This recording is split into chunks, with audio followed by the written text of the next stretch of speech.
કથાથી માણસના દુઃખ ઓછા થાય. કથામાં વ્યથા કાપવાની તાકાત છે. જો માણસ એકાગ્રતાથી સાંભળે તો સહન કરવાની શક્તિ પેદા થાય. અને અમારે ઋષિકેશના મહાત્માઓ ખાસ કરીને જે સાચા રામકથાને ઓળખી ગયા એ તો એમ જ કહે કે જગતમાં કથા એક રામ કથા જ છે, બાકી સબ વ્યથા હૈ ઓર વ્રથા ભી. બાકીનું વ્રથા પણ વ્યથા પણ કેવલ કથા રામ કથા હૈ. સુનત સીતા કર દુઃખ ભાગા. જાનકીજીના દુઃખ માત્ર દૂર થઈ ગયા રામકથા સાંભળતા. એટલી સરસ એ કથાકારની ભવ્યતા હતી. હનુમાનજી એટલા સરસ કથા કરે છે કે માતાજીના દુઃખો ભાગ્યા, પણ સીતાજીથી રહેવાયું નહીં. આટલી સરસ કથા કહેનારના દર્શન કરવાની ઈચ્છા થઈ કે આટલી સરસ કથા કરનાર તું કોણ છે? તું પ્રગટ થા ને. આવી રીતે ગુપ્ત રીતે શું કથા? એક ઈશારો પણ છે કે તું આટલી સરસ કથા કરે છે, હવે છુપાઈને શું કામ કરે છે? જેમ છે એમ રજૂ થઈ જા, પ્રગટ થઈ જા, દંભ છોડ, પડદા તોડ, જેમ છે એમ સમાજની આગળ વ્યક્ત થઈ જા. એ પણ એક ઈશારો ઉપદેશકો માટે. હનુમાનજીની કથા સાંભળ્યા પછી સીતાજીએ કહ્યું તું પ્રગટ થા, અને શ્રોતા વચ્ચે બોલ્યા એટલે હનુમાનજીની કથામાં વિક્ષેપ થયો. હનુમાનજીએ કથા બંધ કરી દીધી અને પ્રગટ થવાનું નિમંત્રણ આપ્યું એટલે રામ કહીને હનુમાનજી કૂદી પડ્યા, માતાજીની સન્મુખ પ્રગટ થયા. અને જેવા હનુમાનજી પ્રગટ થયા એટલે સીતાજી મુખ ફેરવી ગયા. એને એમ થયું કોઈ અસુર વેશ પલટો કરીને આવ્યો છે. હવે પહેલા નિમંત્રણ આપ્યું કે તું પ્રગટ થા, અને પછી માતાજીએ આપણને કોઈ આમંત્રણ આપે કે તમે ઘરે આવો ને આવો, અને આપણે આંગણામાં પગ મૂકીએ અને આખું ઘર મોઢું ફેરવી જાય તો કેટલું મોટું અપમાન. તો હનુમાનજીને પહેલા બોલાવ્યા અને પછી માતાજીએ મુખ ફેરવી લીધું તો એક મોટું અપમાન કહેવાય. પણ હનુમાનજી તો બધી વસ્તુને બહુ ગંભીરતાથી વિચારે છે. હનુમાનજીએ આ અપમાનને અપમાન ન ગણ્યું, પણ બહુ સરસ અર્થમાં લીધું. એમણે સીતા મૈયાને કહ્યું, માં તું મુખ ફેરવી ગઈ એ સારું કર્યું, કારણ કે કથાકારનું મુખ જોવા જેવું નથી, એની કથા સાંભળવા જેવી છે. માં વક્તા કો મત પકડ, વક્તવ્ય કો પકડ. મોટે ભાગે લોકો વક્તામાં ફસાય છે, વક્તવ્ય છૂટી જાય છે. લોકોને ચરણ પકડવા છે, શરણાગતિ નથી લેવી. કોઈનો ચરણ સ્પર્શ થાય ને જો બેડો પાર થઈ જતો હોય તો ઈશ્વરને શરણે શરણાગતિ માની શાસ્ત્ર કહે એમ કરવાની બહુ તૈયારી નથી. ચરણ સ્પર્શ કરવો છે, શરણાગતિ નથી સ્વીકારવી. મોટે ભાગે બુદ્ધ એમ કહેતા ને ચંદ્ર ત્યાં છે, ચંદ્રની સામે જુઓ. આખા સમાજને બુદ્ધે કહ્યું તમે ચંદ્રની સામે જુઓ, એ તમને શીતળતા આપશે. સમય જતા એક કાળ એવો આવ્યો કે લોકો ચંદ્રને જોતા બંધ થઈ ગયા અને આંગળીને પકડી લીધી. એટલે હજી પણ બુદ્ધની મુદ્રા પૂજાય. લોકોએ આંગળીને ચંદ્ર માની લીધો. આ જપાનમાં આંગળી પૂજાય, આંગળીની મુદ્રા પૂજાય. નહીતર બુદ્ધનો ઈશારો હતો ચંદ્ર તરફ કે ચંદ્ર જુઓ. લોકોએ આંગળીને મોટે ભાગે વક્તાઓએ કહ્યું કે રામ કથા જે કહે છે એ વક્તવ્યને પકડો. લોકોએ વક્તાને પકડી લીધા. વક્તા તો ગમે તેમ તો વ્યક્તિ છે. આજ નહીં તો કાલ સંભવ છે ધોખો પણ દે. પણ ગાદી ઉપરથી ઈમાનદારી પૂર્વક અમે વિશ્વાસ સાથે કહી શકીએ કે તુલસીની ચોપાઈ તમને કોઈ દિવસ ધોખો નહીં દે. ઉસકો પકડ લો, ચોપાઈઓ કો પકડ લો, इस मंत्र को पकड़ लो. માં કથાકારનું મુખ જોવા જેવું નથી. તું મુખ ફેરવી ગઈ બરાબર છે, પણ મુખ ફેરવીને બેઠેલા સીતાજીને હનુમાનજી હવે પરિચય આપે છે. રામદૂત મેં માતુ જાનકી, સત્ય શપથ કરુણા નિધાન કી. માં હું રામનો દૂત છું. ઓળખાણમાં પહેલી વાત હનુમાનજી આ કહી કે હું રામદૂત છું. સીતાજીએ અસ્વીકાર કર્યો. સીતાજીએ કહ્યું તું એમ કહે કે હું રામદૂત છું, કોઈ માણસ મુખેથી એમ કહે કે હું રામનો ભક્ત છું, તેથી કરીને હું થોડો માની લઉં કે રામ. આ એક વાત ચોક્કસ, આપણે કોઈને એમ કહીએ કે હું રામનો ભક્ત છું તો સમાજ માની લે, ભક્તિ ન માની લે. ભક્તિ તો પ્રમાણ માંગશે. તો રામદૂત છે એની ખાતરી શું, એનું પ્રમાણ શું? હનુમાનજીની પાસે પ્રમાણ માંગ્યું ત્યારે હનુમાનજીએ પ્રમાણ આપ્યું. માતુ જાનકી, હું આપને માં કહું છું એ પ્રમાણ. જો હું રાક્ષસ હોત તો આપને માં ન કહે. હું રામદૂત છું, આપને માં કહું. સીતાજી આ દલીલ સ્વીકારી નથી. સીતાજીએ કહ્યું મને એ શબ્દ ઉપર વિશ્વાસ નથી, કારણ કે રાક્ષસો માં પણ કહે છે અને પાછા અપહરણ કરે છે, મારો અનુભવ છે. મન મહ ચરણ વંદી સુખ પાવા. રાવણ પગે પણ લાગ્યો હતો અને પાછું અપહરણ પણ કર્યું છે. એટલે રાક્ષસોના માં શબ્દ ઉપર મને ભરોસો નથી. એટલે તું માતા કહે તો પણ તું રામ ભક્ત છે માનવું મારા માટે મુશ્કેલ છે. રામદૂત મેં માતુ જાનકી. સીતાજી સ્વીકારતા નથી એટલે હનુમાનજીને ત્રીજું પ્રમાણ આપવું પડ્યું. સત્ય શપથ કરુણા નિધાન કી. માં મને કરુણા નિધાનના સોગંદ છે, હું રામદૂત છું. રામના, રઘુવીરના, રઘુનાથજીના સોગંદ નહીં ખાધા, પણ કરુણા નિધાનના સોગંદ જ્યારે સીતાજી બોલ્યા, હનુમાનજી બોલ્યા, ત્યારે સીતાજીને ખાતરી થઈ ગઈ કે આ રામદૂત છે. કારણ કે કરુણા નિધાન શબ્દ મહાત્માઓ કહે સીતાજીનું રામ માટેનું અંગત સંબોધન હતું. સીતાજી જ્યારે રાઘવેન્દ્રને બોલાવે ત્યારે કરુણા નિધાન કહીને બોલાવતા હતા. અતિશય પ્રિય કરુણા નિધાન કી. અને એ સીતા અને રામ સિવાય બીજું કોઈ નહોતું જાણતું. હનુમાનજીએ એ શબ્દનો પ્રયોગ કર્યો ત્યારે સીતાજીને એમ લાગ્યું કે આ ખાનગી વાત આ રામજીનો અંગત માણસ હોવો જોઈએ, કે પ્રભુએ એને કહી દીધું હશે કે મારી સીતા મને બોલાવે ત્યારે કરુણા નિધાન કહીને બોલાવે છે. કરુણા નિધાન શબ્દ સાંભળતા માતાજી એકદમ મુખ ફેરવી હનુમાનજીની સામે દ્રષ્ટિ કરી છે. હનુમંતલાલજી પર માતાજીના ચરણારવિંદમાં ગીર ચૂકે. માતાજીની આગળ બધી વાત રજૂ કરે છે. ભગવાનનો સંદેશ જ્યારે પૂછ્યો છે, લખનજીનો સંદેશ, લક્ષ્મણ સહિત રામજીની કુશળતા પૂછી છે, સંદેશ માંગ્યો છે, ત્યારે હનુમાનજી કહે, માં તમારા વિરહમાં રામજી કેટલા દુઃખી છે તે હું જાણું છું. પ્રભુએ મને કહ્યું છે કે જે વૃક્ષની નીચે હું રહું છું એ વૃક્ષ મને પીડા આપે છે. વરસાદના પાણી જે પડે છે એ તપ્ત તેલ સમાન મને સળગાવે છે. જાનકી તારા વિરહમાં, વિરહની જે વાત હનુમાનજી જેવા સંદેશવાહક દુનિયામાં જડવા મુશ્કેલ છે. રામજી આપને ખૂબ યાદ કરે છે, આવું હનુમાનજીએ કહ્યું. સીતાજીને એક સવાલ ઉઠ્યો કે તું કહે છે રામજી મને ખૂબ યાદ કરે છે, તો યાદ જ કરે છે, મને લેવા કેમ નથી આવતા? સ્વાભાવિક છે, કોઈ માણસ બહુ યાદ કરે તો પછી લેવા કેમ નથી આવતા? એને ખબર નથી એ ક્ષત્રિય છે, એના હાથમાં ધનુષ બાણ છે, એ મને યાદ જ કર્યા કરે છે. અરે સીતાજીએ રામ મને યાદ કરે એવું ન કહીશ, કારણ કે યાદ તો કરે છે, એટલે હવે રામજી મને યાદ રાખે એવું કહેવાની જરૂર નથી. પણ બાણ પ્રતાપ પ્રભુ સમજાયું, ધનુષ બાણ જે ભૂલી ગયા છે એની એને યાદ આપજે. મહારાજ હવે મને થોડી ઓછી યાદ કરો તો ચાલશે, પણ ધનુષ બાણ જે ભૂલી ગયા છો એને યાદ કરો, તાકી મારા દુઃખનો. હનુમાનજી સંદેશ આપવામાં બહુ ચતુર છે. માતાજીના મનને ખૂબ આનંદ થયો. હનુમાનજી બાર બાર વંદન કરે છે. સીતાજી હનુમાનજીને આશીર્વાદ આપે છે. રામાયણમાં લખ્યું છે માતાજીના ચરણમાં હનુમાનજી વંદન કરે છે. માં મને આવી ખબર નહીં, રામજી આદેશ પણ આપ્યો નથી. જેમ દીકરો માની સાથે વાત કરે એવી રજૂઆત છે. જો પહેલેથી મને આદેશ જ આપીને મોકલ્યો હોત ના તો હું બધા રાક્ષસોને મારી લંકાને સાગરમાં ડૂબાડી અને હું તમને હમણાં જ રામજીની પાસે પહોંચાડી દઉં, પણ પ્રભુનો આદેશ નથી, નહીં તો બધું હમણાં પૂરું કરું. આવું હનુમાનજી બોલવા લાગ્યા. ત્યારે સીતાજીને થોડો સંદેહ થયો. તું એમ કહે છે બધાને મારી નાખું ને બધું તોડી નાખું ને તમને લઈ જાઉં, આ બધું રહેવા દે. તું આવ્યો એ બહુ સારું કર્યું. બાકી પહેલા એ બતાવ કે રામજીએ રીંછ અને વાંદરાઓને જે ભેગા કર્યા એ બધા તારા સમાન છે કે કઈ મોટા છે? કારણ કે અહીં તો રાક્ષસો બહુ મોટા છે અને તું કહે હું બધું કરી નાખું. હનુમાનજીને થયું માને ખબર નથી હું કોણ છું. પગ દબાવી હનુમાનજી મહારાજે માતાજીની સામે પોતાનું સ્વરૂપ બતાવ્યું. કનક ભૂ ધરા કાર શરીરા, સુવર્ણનો જાણે પર્વત ઉભો થયો હોય એમ હનુમાનજીએ મોટું રૂપ બતાવ્યું. ને એ રૂપને જોતા જાનકીજી આંખો બંધ કરી ગયા. બસ હવે મને ખ્યાલ આવી ગયો, તું પાછો હતો એમને થઈ જાય. કારણ કે ચિત્ર લિખિત કપી દેખી ડરાતી, ચિત્રના વાનરને જોઈને ડરી જાય એ હનુમાનજી આવું મોટું રૂપ બતાવ્યું. જાનકીજી ભયભીત થઈ ગયા. પણ હનુમાનજીએ અર્થ બહુ સરસ કર્યો કે માં હું મોટો નથી થયો, તારા દર્શન કરે, તારા સમીપ આવે એને જગતમાં મોટું ન થવું હોય તો મોટો થઈ જાય. બહુ સાચી વાત છે. ભક્તિની પાસે પહોંચેલો જીવ મોટું ન થવું હોય તો મોટાઈ મળવા માંડે. અને તેથી આ તો તમારા દર્શનનો પ્રભાવ છે. ફરી વાર નાનું એવું રૂપ લઈ માના ચરણારવિંદમાં પડી ગયા. માતાજીએ વરદ હસ્ત પધરાવી હનુમાનજીને આશીર્વાદ આપ્યો. અજર અમર ગુણ નિધિ સુત હો, અજર અમર ગુણ નિધિ સુત કરહી બહુત રઘુનાયક છો હું, કરહી બહુત રઘુનાયક છો. હનુમાનજીને આશીર્વાદ આપ્યો તું અજર થઈશ, તું અમર થઈશ. હનુમાનજીને બહુ રાજીપો ન થયો. અજર અમરનો આશીર્વાદ એટલી બધી ખુશી ના આપી શકે.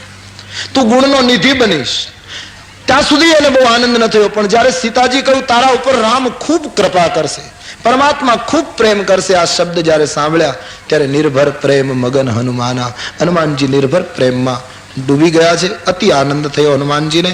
અને પછી હનુમાનજીએ સીતાજીને કહ્યું કે માં હવે મને ભૂખ લાગી છે. આ સુંદર ફળ ફૂલ વાળો બાગ જોઈ અને મને ભૂખ લાગી છે. સ્વાભાવિક છે, માતાજીના દર્શન કર્યા પછી એને અશોકના ફળ ખાવાની ઈચ્છા થઈ. જ્યાં શોક નથી એવી ભૂમિકાને પ્રાપ્ત કરવાની ઈચ્છા સાધકને થાય. જ્યારે ભક્તિના દર્શન કરે. એ સુસંગત હતું, અનુરૂપ હતું. મને ભૂખ લાગી છે. સીતાજી એમ કહ્યું કે ભાઈ રસ્તામાં ઘણા બગીચા આવતા હતા, ઘણા લોકો તને મળ્યા હશે, તો એમાં ક્યાંય તે ખાધું નહીં ને અહીંયા જ આવવાની ખાવાની વાત કરે. કારણ બોલેમાં રસ્તામાં જે મળ્યા એ ખવડાવનારા નહોતા, બધા ખાનારા મળ્યા. પેલો સંપાતી કહે હું ખાઈ જાઉં, જેવો દરિયા ઉપર નીકળ્યો તો સુરસા કહે હું ખાઈ જાઉં, પેલી સિંહિકા કહે હું પકડીને ખાઈ જાઉં, અને લંકામાં પ્રવેશ કરવા ગયો તો લંકીની કહે રસ્તામાં જેટલા મળ્યા એ બધા ખાનારા. એટલે કે રસ્તામાં જેટલા મળ્યા એ બધા ભૂખ્યા જ છે. એમાં કોઈ પોતે જ હજી તૃપ્ત નથી થયા, એ મને ક્યાંથી તૃપ્ત કરે? કોઈને પ્રતિષ્ઠાની ભૂખ, કોઈને પૈસાની ભૂખ, કોઈને સન્માનની ભૂખ, કોઈને પદની ભૂખ. સંસારમાં જેટલા મળે છે એ બધા જ ભૂખ્યા છે. માં તૃપ્તિ તો તું આપી શકે, ભક્તિ સિવાય બીજું કોણ તૃપ્ત કરીશ? મહાભારતમાં કથા છે ને કે કુંતાજી જયારે લાડુ પીરસતા ત્યારે ઓડકાર આવતો તો ભીમસેનને. આ કથા છે. ભીમસેન ખૂબ ખાતા હતા, અને જયારે કોઈને ઘરે કોઈને ત્યાં પ્રસંગ હોય ને ભીમસેનનું ભોજન હોય ત્યારે જયારે બધું જ જમવા માંડે, ઉઠે જ નહીં, ત્યારે કુંતાને ખાસ બોલાવવામાં આવતા, અને માં કુંતા લાડુ મૂકે પછી ભીમસેન ઉભા થઈ જતા. કારણ કે માં પીરસે ત્યારે જ તૃપ્તિ થાય. ફાફા મારી મારીને ભેગું કરીએ ને ત્યાં સુધી તૃપ્તિ નહીં. જયારે પ્રભુ આપે પછી ઓડકાર આવે, પછી તૃપ્તિ પેદા થતી હોય. એટલે એમાં તું જયારે મને ખવડાવીશ ત્યારે તૃપ્તિ. રસ્તામાં તો બધા ભૂખ્યા મળ્યા છે, માટે મને સુંદર ફળ જોઈ અને ભૂખ લાગી છે.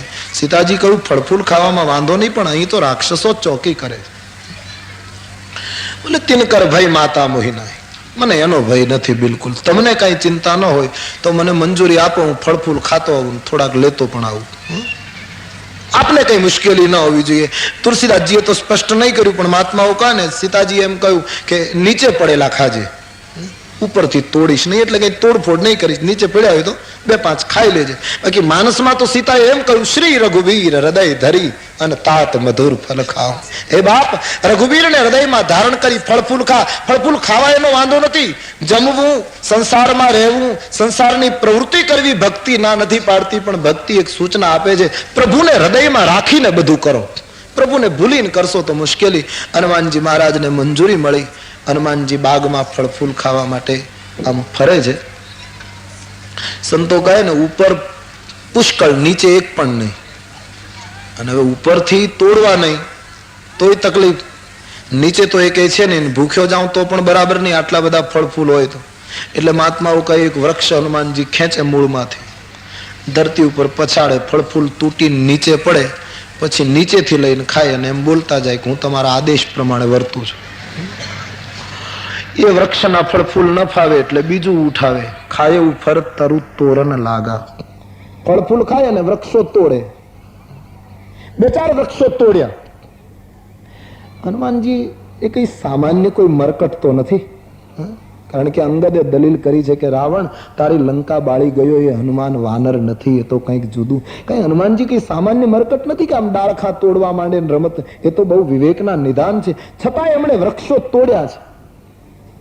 ભક્તિનું દર્શન કરનારો મોહના ઝાડવાને નિર્મૂળ કરવા લાગે.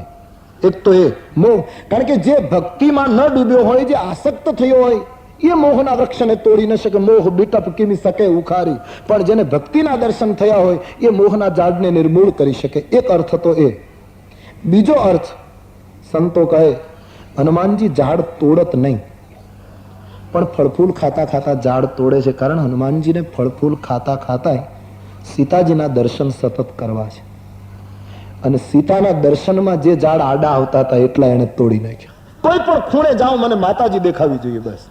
ફળફૂલ ખાતા ખાતા કોઈ પણ પ્રવૃત્તિ કરતા કરતા ભક્તિનું અનુસંધાન સધાવવું જોઈએ, અને ભક્તિના અનુસંધાનમાં જે વસ્તુ આડી આવી એને તોડી, જેટલા વૃક્ષો આડા આવ્યા એને તોડે. બીજું, વાનર માટે વૃક્ષ બંને બાબતથી સહાયક છે. એક તો વૃક્ષ એનો આશ્રય પણ છે, એક વાનર તરીકે લઈએ તો એનો આશ્રય પણ છે ઝાડ, અને બીજું એનો ખોરાક પણ પૂરો પાડે છે. હનુમાનજી મહારાજ વૃક્ષને તોડે છે અને ફળફૂલને એ બધું ફેંકી દે છે. એનો અર્થ એ થયો કે હનુમાનજી એમ કહે ભક્તિમાં જો ઘર બાધક થતું હોય તો એ આશ્રયને પણ તોડવું, અને ભક્તિમાં જો ભોજન આડું આવતું હોય તો એ ભોજનની સ્થિતિને પણ હું ફેંકી દઈશ. કોઈ પણ ચીજ ભક્તિમાં બાધક ન થવી જોઈએ. જાકે પ્રિય ન રામ વૈદેહી, એ સૂત્રના અનુસાર હનુમાનજી બધા વૃક્ષો તોડવા લાગ્યા. ફળફૂલ ખાય, વૃક્ષો તોડે. હનુમાનજીને વિચાર થયો કે મેં આટલા ઝાડ તોડ્યા તો આ રાક્ષસો ચોકી કેમ, આ ચોકી કરે છે, કોઈ મારી સામે આવતા કેમ નથી? આ ફરજ બજાવે છે, પીને બેઠા છે. ને હકીકતમાં બધા પીને બેઠેલા, શરાબ પીને બેઠેલા, એટલે એને પીધેલું હોય એને કઈ ખ્યાલ ન હોય, બધા ડોલતા હતા. હનુમાનજીને થયું આ લોકો ફરજ બજાવતા નથી, એટલે એક ઝાડ ઊંચકી અને એના ઉપર ફેંક્યું. જે રાક્ષસો શરાબ પીને બેઠા હતા એના ઉપર ઝાડ ફેંક્યું. રાક્ષસો ભાનમાં આવ્યા. પીધેલા હોય એને કોઈક થપાટ મારે ને તો ભાનમાં તરત આવે, એવું સાંભળ્યું છે. કોઈક પી આઠાનાનું પીને જેમ તેમ બોલતો એને પહેલી જ થપાટ મારી લો ને તો ઘણો ફેર પડી જાય. બાકી પીધું હોય ને એને થપાટ ના મારો ત્યાં સુધી તો એની કઈક જુદી જ ભૂમિકા હોય. માંડ માંડ મેળ કર્યો હોય, ગ્લાસ વેચી, ઘરનો ગ્લાસ વેચ્યો હોય અને 8-12 આનાનું ક્યાંકથી ગોતે ને પીવે ને પછી ગામડામાં ચોરે બેઠો બેઠો વાતું કરતો હોય, ફોજદારને મારી પાસે લાવો. હવે રહેવા દે ફોજદારને તું, પણ એક જ થપાટ મારો તો ઉતરી જાય. રાક્ષસોના ઉપર વૃક્ષોનો પ્રહાર કર્યો. રાક્ષસો ઉભા થઈ ગયા, મારો મારો કહીને હનુમાનજીના સામે જોયું. હનુમાનજીએ સાદ કર્યો કે આ તરફ. અને જેવા રાક્ષસો હનુમાનજીની પાસે ગયા, ખૂબ માર્યા છે, શરીર સાથે ચોળ્યા, કેટલાકને પગની નીચે ચગદી નાખ્યા, કેટલાયના પગ પકડીને આકાશમાં ફેંક્યા, કેટલાયને સાગરમાં નાખીને જળચરનો ખોરાક બનાવ્યા. મારી માતાને દુઃખ આપનાર, રામ ભજન નહીં કરનાર બહુ જ હનુમાનજી મારવા લાગ્યા. રાક્ષસો ભાગાભાગી કરવા લાગ્યા. મહાત્માઓ એમ કહે છે રાક્ષસો ભાગવા ગયા, હનુમાનજી આડા ફેર્યા, ક્યાં જાઓ? કહ્યું તમારે જેમ કરવું એમ, આ બગીચો તમારો છે, અમે અહીંથી જઈએ. કહ્યું કે નહીં, બચવું હોય તો એક જ ઉપાય, શું? રામધૂન લો. હવે ક્યારેય ટેવ નહીં, આ ક્યારેય આ પ્રયોગ કરેલો નહીં. અને હનુમાનજીની લાલ આંખ જોઈને બધા રામધૂન લેવા લાગ્યા. સીતાજીને કાને અવાજ ગયો. મહાત્માઓ કહે કે અશોક વાટિકામાં રામધૂન કોણે બેસાડી? એને એમ થયું પેલો મારુતિ ગયો, કદાચ એનું કઈ પરાક્રમ હોય. હનુમાનજી પણ બધાની સાથે સંકીર્તન કરવા લાગ્યા. કહે છે 2-3 રાક્ષસો છટકી ગયા. રાવણના દરબારમાં જઈને કહેવા લાગ્યા, નાથ એક આવા કપી ભારી. તો અહીં અશોક વાટિકા ઉજાડી. મહારાજ એક વાનર આવ્યો છે બગીચામાં, આખી અશોક વાટિકાને ઉજાડી નાખી. ફળ ફૂલ ખાય એનો વાંધો નહીં, એક એક ઝાડ તોડી નાખ્યું ને આપણા સૈનિકોને મારે છે. મારે એનો વાંધો નહીં, પણ આપણા દુશ્મનનું જાહેરમાં કીર્તન કરાવે. રામ નામનું કીર્તન મચાવ્યું છે. રાવણની ભ્રકુટી ફરવા લાગી. કોણ છે મહારાજ ખબર નથી પડતી. કોઈ વાનરના રૂપમાં દેવ હોય એવું લાગે છે. રાવણે અક્ષય કુમારની સામું જોયું ને અક્ષયને મોકલ્યો. અક્ષય જેવો બગીચામાં આવ્યો, હનુમાનજી મહારાજે આવતા વેત અક્ષયને માર્યો છે. અક્ષયનું મૃત્યુ થયું અને અક્ષય કુમાર જેવી શક્તિને હનુમાનજીએ મારી નાખી. રાક્ષસો ભાગ્યા કે હવે આ બચવા નહીં દે. અને જેવા ભાગ્યા એટલે સંતો કહે, પાછા હનુમાનજી આડા ફેર્યા કે મૃત્યુના મુખમાંથી બચવું હોય તો રામ ભજો. પછી તો સંખ્યા વધેલી એટલે ધૂનમાં પણ થોડીક ગતિ આવેલી. સીતાજીના કાને સ્મરણ સંભળાય છે. રાક્ષસો વળી પાછા કીર્તન કરવા લાગ્યા. વળી એમાંથી 2-4 છટકી ગયા અને રાવણને કહ્યું કે મહારાજ અમારાથી બોલાતું નથી, અક્ષયને મારી નાખ્યો. અક્ષયનું મૃત્યુ? બોલે હા, છે કોણ ખબર નથી પડતી. ઇન્દ્રજીતની સામે જોયું કે એને તું મારી શનઈ બાંધીને મારી પાસે લાવ, મારે જોવો છે એ કોણ છે. અને ઇન્દ્રજીત પોતાનું સૈનિકોને, ઇન્દ્રજીતમાં ઘણી શક્તિ છે, એમાં બે મત નહીં, આવ્યો. હનુમાનજીએ જોયું કે હવે મારો સમોવડીયો કોઈ આવ્યો છે. બંનેનું સામસામું યુદ્ધ શરૂ થયું છે. ઇન્દ્રજીત થોડી માયા કરે છે પણ જીતીને જાય પ્રભંજન જાયા. હનુમાનજી જીતી શકાતા નથી. ઘણી માયા કરી ઇન્દ્રજીત. આકાશના પડદામાં સંતાય અકલ્પ શસ્ત્રો ફેંકે પણ મારુતિજીને કઈ અસર થતી નથી. મહાત્માઓ તો એમ કહે થોડી વાર માટે ઇન્દ્રજીત છુપાઈ ગયો. હનુમાનજીના ઉપર પ્રહાર કરવા માટે ઘણી ગર્જના કરી. હનુમાનજીએ નીચે આવ, છતાં ઉતર્યો નહીં. ત્યારે ઇન્દ્રજીત ઉપરનો ગુસ્સો હનુમાનજીએ એની સાથે આવેલા રાક્ષસો ઉપર ઉતાર્યો. બીજાને ખૂબ માર્યા. બીજાએ કહ્યું પણ અમને શું કામ કારણ વગર, એને સીધો બોલાવો ને. બોલે એ આવતો નથી એટલે હું તમને મારું એક કામ કરો, જોરથી કીર્તન કરો એટલે પેલો ફરજિયાત નીચે આવે. જોરથી આ લોકોએ કીર્તન કર્યું ને ઇન્દ્રજીત ગુસ્સામાં નીચે ઉતર્યો. કેમ નામ લો છો? કે લેતા નથી, આ લેવડાવે છે. દ્વંદ્વ યુદ્ધ શરૂ થાય છે. ઇન્દ્રજીતને પ્રહાર પણ હનુમાનજી કરી દે છે. ઇન્દ્રજીત સમજી ગયો કે આની સાથે રમત કરવામાં ફાયદો નથી અને તેથી બ્રહ્માસ્ત્ર કાઢ્યું. હનુમાનજી કેટલા સમજદાર. કોઈ પણ પરમાત્માની શક્તિ હોય એને બહુ આદર આપે છે. હનુમાનજી કહે એક બ્રહ્માસ્ત્ર નહીં, મંદોદરીના દીકરા આવા કેટલાયના હું ટુકડા કરી શકું રામ પ્રભાવથી, પણ જો ન બ્રહ્મ શર્માન હું તો મહિમા મીટે અપાર. એ શસ્ત્રનો મહિમા કાલ ઘટી ન જાય એટલા માટે એક બાણ તો મારા ઉપર ફેંક. હનુમાનજીની ઉપર પ્રહાર બ્રહ્માસ્ત્રનો.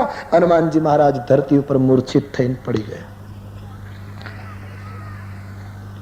હનુમાનજીને મૂર્છિત ઇન્દ્રજીત કરી શકે એવું બને જ નહીં. હનુમાનજી ઇન્દ્રજીતને મારી પણ નાખે એટલી શક્તિ હનુમાનજીમાં હતી. પણ તુલસીદાસજીનો એ બહુ સુંદર નિર્ણય છે કે હનુમાનજીના હાથે ઇન્દ્રજીતનું મોત ન કરવું. કારણ કે ઇન્દ્રજીત વિનય પત્રિકાના નિયમ પ્રમાણે કામ છે, અને હનુમાનજી બ્રહ્મચારી છે. બ્રહ્મચારી કામને મારે એમાં કઈ મોટી વાત ન ગણાય. પણ લક્ષ્મણ જેવો સંસારી ગ્રહસ્થ કામને મારે એ ક્રાંતિકારી પગલું હતું. જગતને બતાવવું હતું કામને બ્રહ્મચારી મારે એમાં શું મોટી વાત છે, એ તો કરી શકે. પણ લક્ષ્મણ જેવો ગ્રહસ્થ માણસ નિદ્રા અને નારીને ત્યાગી આટલી કઠિન સાધના કરીને કામને મારે એ એક ગૌરવશાળી વાત હતી. હનુમાનજી મહારાજ પડી ગયા. ઇન્દ્રજીતે રાક્ષસોને સૂચના આપી, જાઓ પકડી લો. પણ કહે છે એકે રાક્ષસ આગળ ન ચાલ્યો. ઇન્દ્રજીતે કહ્યું હું તમને કહું છું એને પકડી લો, મૂર્છિત છે. બોલે મહારાજી મૂર્છિત છે એ વાત સાચી, પણ ક્યારે છલાંગ મારીને ગળું પકડે એ કઈ નક્કી નહીં. એને બીજું બાણ મારીને તમે બંધનમાં નાખી દો તો પછી અમે જઈએ. બાણ મારી હનુમાનજીને બંધનમાં નાખ્યા છે. પછી ભયથી ડરતા ડરતા રાક્ષસો નજીક ગયા. અમારે સંતો કહે બંધાયેલા હનુમાનજીને ભયભીત રાક્ષસો ધીમેથી ઊભા કરે છે. એ હનુમાનજી આમ ઊભા થયા અને જાગીને હનુમાનજીએ આંખથી બધાની સામે જોયું તો બધાએ કીર્તન ચાલુ કરી દીધું. કેવું નહોતું પડ્યું, આટલી આંખમાં તાકાત. ઇન્દ્રજીતે કહ્યું કેમ કીર્તન ચાલુ? ત્યારે એ લોકોને ખબર પડી કે અમે કીર્તન કરીએ છીએ. સહજ ચાલુ, ખબર પણ નહીં કે ધૂન લઈએ છીએ. આટલો બધો પ્રભાવ હનુમાનજીનો. હનુમાનજીને અતિ આનંદ થયો. હનુમાનજી મહારાજને પકડી ઇન્દ્રજીતે રાવણના દરબારમાં હાજર કર્યા છે. પિતાજી આ તમારો ગુનેગાર, ચિક્કાર મેદની રાવણની ભરાયેલી. પર્વતના શિખર ઉપર કોઈ બેઠો એમ 20 હાથ વાળો માણસ વિરાજિત છે. સિંહાસન ઉપર દીપપાળો કાપે એવી તો આ દરબાર ભરાયેલો. હનુમાનજી મહારાજ ઉભા છે.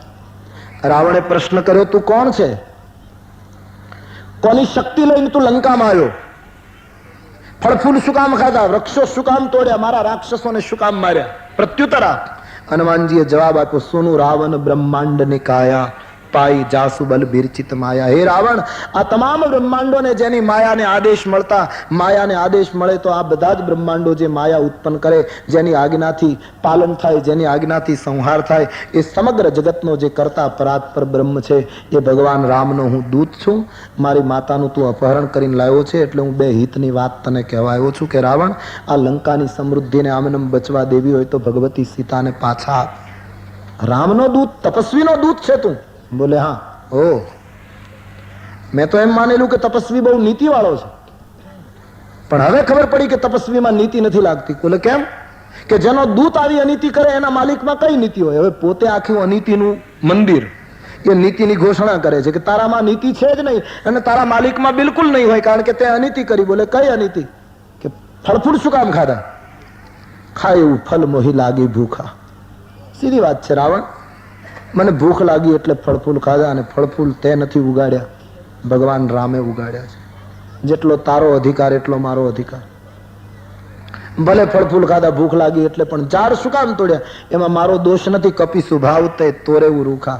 મારો વાનરનો સ્વભાવ એટલે મેં ઝાડ તોડ્યા. એ તો મારી પ્રકૃતિનો પ્રભાવ, એમાં હું શું કરું?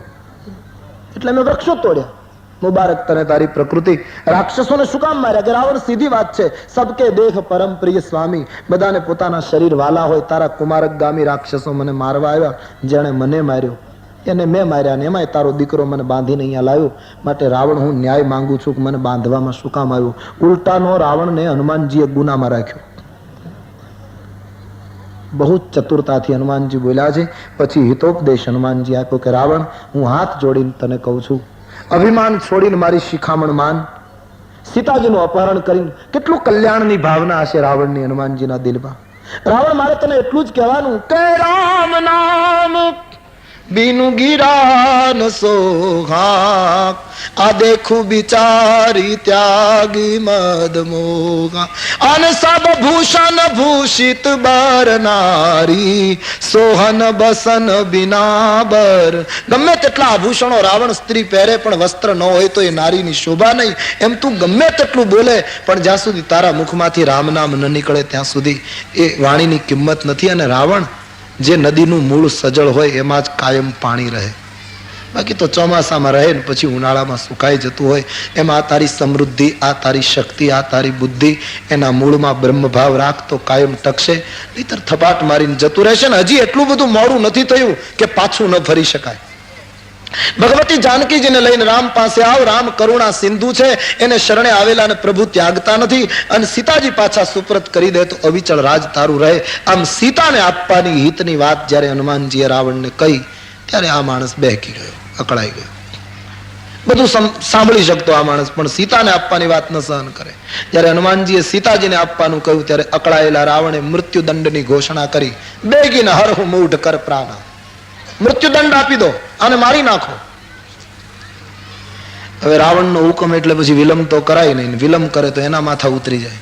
તેથી તમામ સૈનિકો ખડક ખેંચીને તૈયાર થયા હનુમાનજીને મારવા માટે. સંતો કહે છે અવાજ સાંભળ્યો હનુમાનજીએ ખડગનો, અને હનુમાનજીએ ચારે બાજુ જોયું, ત્યાં જેટલા ઉભા થયા હતા એ પાછા બેસી ગયા. રાવણે કહ્યું તમે બેસી કેમ ગયા? ત્યારે એ લોકોને ખબર પડી કે અમે બેસી ગયા છીએ. વળી પાછા ઉભા થયા. હનુમાનજી મહારાજ મન હી મન મુસ્કાય. રાવણના સૂચનાથી હનુમાનજીને મારવા માટે સૈનિકો તૈયાર થયા. પણ બન્યું એવું, એ જ સમયે વિભીષણજીનો પ્રવેશ થયો. અટકી જાઓ, પ્રહાર અટકી ગયો. રાવણે વિભીષણને પૂછ્યું કે આ તપસ્વીનો દૂત છે, એમણે અક્ષયને માર્યો છે, બાગ ઉજાડ્યો છે, અનેક રાક્ષસોને માર્યા છે, મેં એને મૃત્યુદંડની સજા આપી છે, તારે કંઈ કહેવું છે? વિભીષણજીએ કહ્યું મોટા ભાઈ નિર્ણય લઈ જ લીધો હોય તો મારે કંઈ કહેવાનું રહેતું નથી, પણ જો મને પૂછતા હો તો નીતિ વિરોધ નહીં મારી દૂતા. રાજનીતિ એમ કહે છે કે દૂતને મરાય નહીં. અને ભારતની તો એ રીત જ હતી ને. પૌરુષની સભામાં સિકંદર ગયો દૂતના રૂપમાં, જ્યારે આ દેશનો ક્ષત્રિય વંશ આખી એની સાક્ષી પુરાય.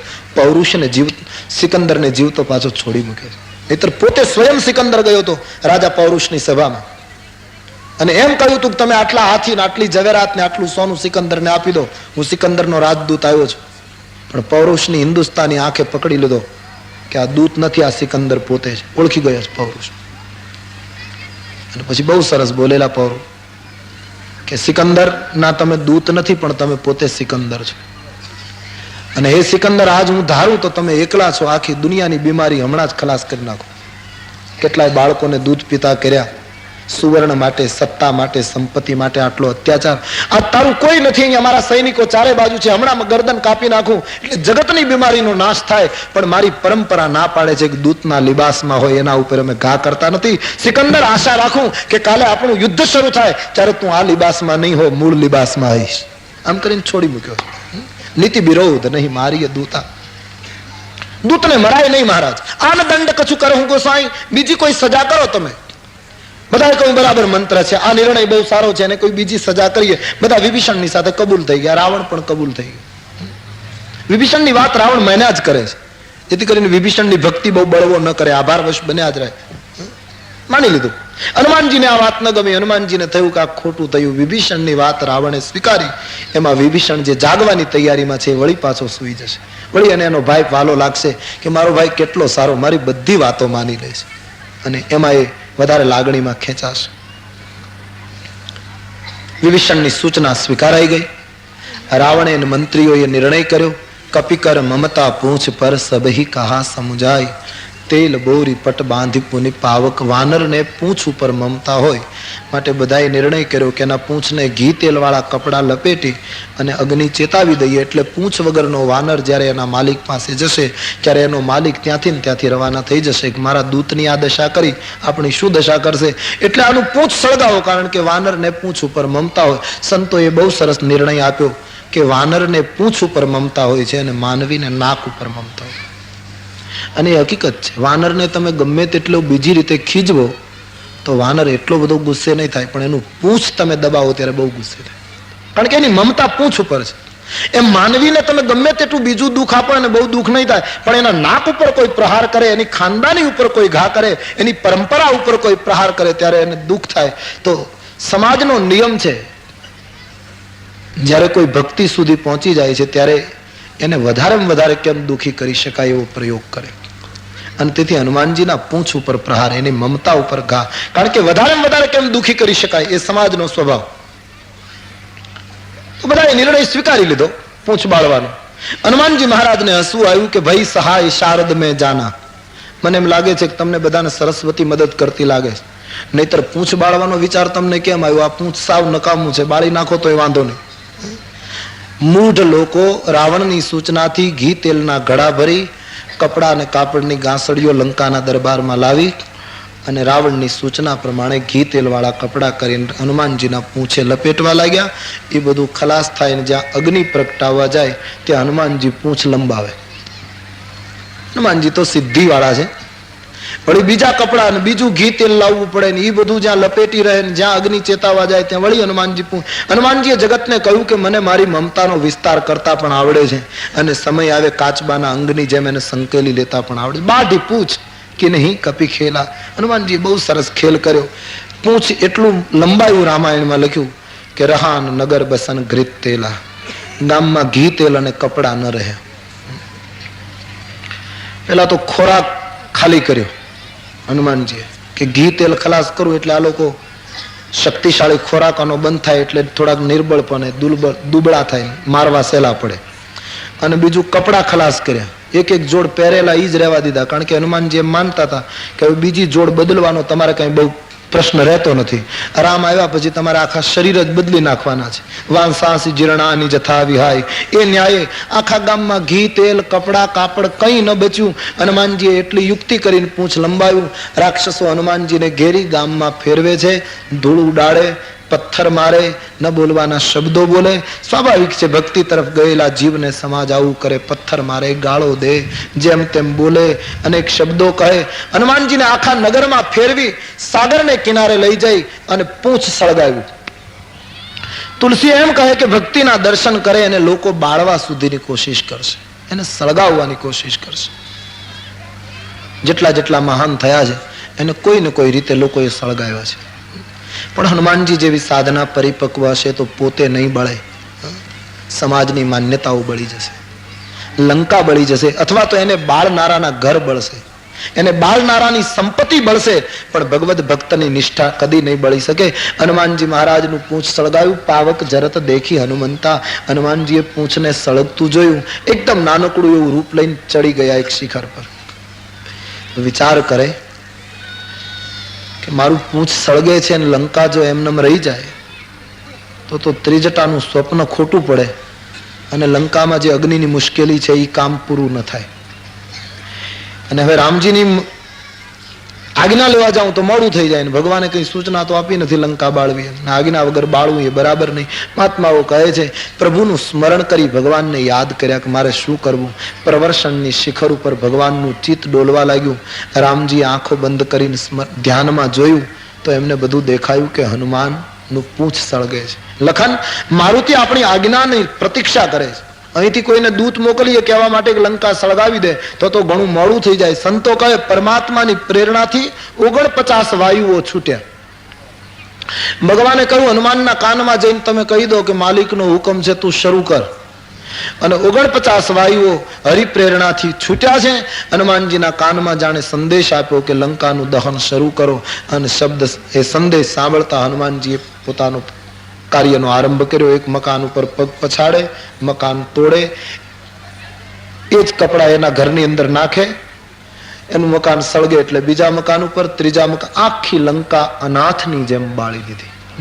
પ્રભુના સંતને બાળનારા આવી રીતે બળે છે. તુલસી કહે આખું નગર બાળ્યું પણ એક વિભીષણ કો ગૃહ નાય, એક વિભીષણજીનું ઘર ન બાળ્યું. એક તો એ કે જે રામ ભજન કરતા હોય એ ન બળે, જેને પ્રભુનું રામ સનેહી ના મરે કહ કબીર સમજાય. બાકી બધાને પરેશાન થવું પડે, રામ ભજન કર્યું હોય એને કઈ ન થાય, એ લોકો બચી શકે. અને પ્રાથમિક અર્થમાં કહીએ તો આજના સંદર્ભમાં તો વિભીષણ અને હનુમાનજી ભાઈના સંબંધે બંધાયા હતા. એ કાળમાં એવું હશે કે ભાઈ ભાઈનું ઘર નહીં બાળતો હોય, એ તો અત્યારે જ દિવાસળી મૂકે. બાકી તે દિવસે આ પરંપરા નહોતી કે ભાઈનું ઘર બાળવું. એટલે હનુમાનજીએ વિભીષણના ઘરની આજુબાજુ આગ ન લગાવી, આખી લંકાને અનાથની જેમ બાળી. કૂદી પરા પુની સિંધુ મજારી, સાગરમાં હનુમાનજી કૂદી પડ્યા, સ્નાન કર્યું, પૂંછ ઓલવી, શ્રમ ઓછો કરી અને હતું એવું નાનું રૂપ લઈ માં જાનકીની આગળ હનુમાનજી ઉભા રહી ગયા. પણ હનુમાનજીના મનમાં થોડો ભય રહ્યો કે માતાજીએ આમ તો બીજું કંઈ કહ્યું નહોતું, એને બદલે હું ઘણું કરીને આવ્યો છું. અને માં એમ પૂછશે કે આ બધું શું થયું, તો પ્રત્યુત્તર શું આપી? સીતાજીએ પૂછ્યું, મારુતિ, લંકામાં અશોક વાટિકામાં રામધૂન, લંકામાં મોટી મોટી આગની જ્વાળાઓ, આ બધું શું હતું? હનુમાનજીએ કહ્યું, માં એ તો મોટી નગરી છે, એમાં તો આવું બધું અવારનવાર બન્યા જ કરતું હોય, એમાં આપણે બહુ ધ્યાન નહીં આપવું જોઈએ. તુલસીજી વર્ણન કરે છે. સીતાજીએ પૂછ્યું, હનુમાનજીએ વાતને ઉડાવી, કહ્યું નહીં, આ ગામમાં ક્યારે આવું બનતું નથી, આટલી બધી આગ લાગેલી દેખાય, અશોક વાટિકામાં રામધૂન ચાલતી હતી, બધું આખીર શું હતું? હનુમાનજીએ કહ્યું, માં નારાજ ન થાય તો કહું શું, લંકાની આગ અને અશોક વાટિકામાં રામધૂન એ તારા દીકરાનું પરાક્રમ હતું. બોલે તારું પરાક્રમ? બોલે આમાં આશ્ચર્ય પામવાની જરૂર નથી, આ તો ખાલી હજી નમૂનો છે. બાકી તો જયારે 18 પદ મરી છે ને વાનર છૂટશે રામની પ્રેરણાથી, ત્યારે આમાંથી કશું નહીં બચે. હનુમાનજીની સામે જાનકીજી જોઈ રહ્યા. હનુમાનજી, સંતોએ ચર્ચા કરી છે કે હનુમાનજીએ સીતાજીને પૂછ્યું કે માં લંકા બળતી હતી ત્યારે મને એક ચિંતા થતી હતી. શું? બોલે માં લંકાની આગ ક્યાંક તારા સુધી તો નહોતી પહોંચી ગઈ ને? મને એ ચિંતા હતી કે આગ તો લાગી પણ ક્યાંક જ્વાળા અશોક વાટિકા સુધી પહોંચે નહીં. તો અહીં તો આગ નહોતી આવી ને? સીતાજીએ બહુ સરસ જવાબ આપ્યો કે મારુતિ આટલી મોટી ભૂલ કેમ કરે? કેમ કે મારાથી તો આગ ઘણી દૂર હતી. લંકામાં આગ, હું અશોક બાગમાં, પણ તારા શરીરથી તો આગ બિલકુલ નજીક હતી. તારું પૂંછ બળે અને શરીર આટલું દૂર, તારા પૂંછના છેડે લાગેલી આગ જે રાઘવેન્દ્રએ તારા શરીર સુધી આવવા ન દીધી, એ પ્રભુ લંકાની આગને મારા સુધી આવવા ન દે. હનુમાનજીને આ શબ્દથી અતિ આનંદ થયો. માને કહ્યું, માં હવે મને કંઈક નિશાની આપ, જેમ રામજીએ આપી હતી તેમ હું પ્રભુની પાસે જઈ જરાય વિલંબ કર્યા વગર ભગવાનને અહીં પહોંચાડીશ. જાનકીજીની આંખમાં આંસુ આવ્યા છે. ચૂડામણી હનુમાનજીના હાથમાં આપીને કહ્યું કે તાત શકર સુત કથા સુનાયું.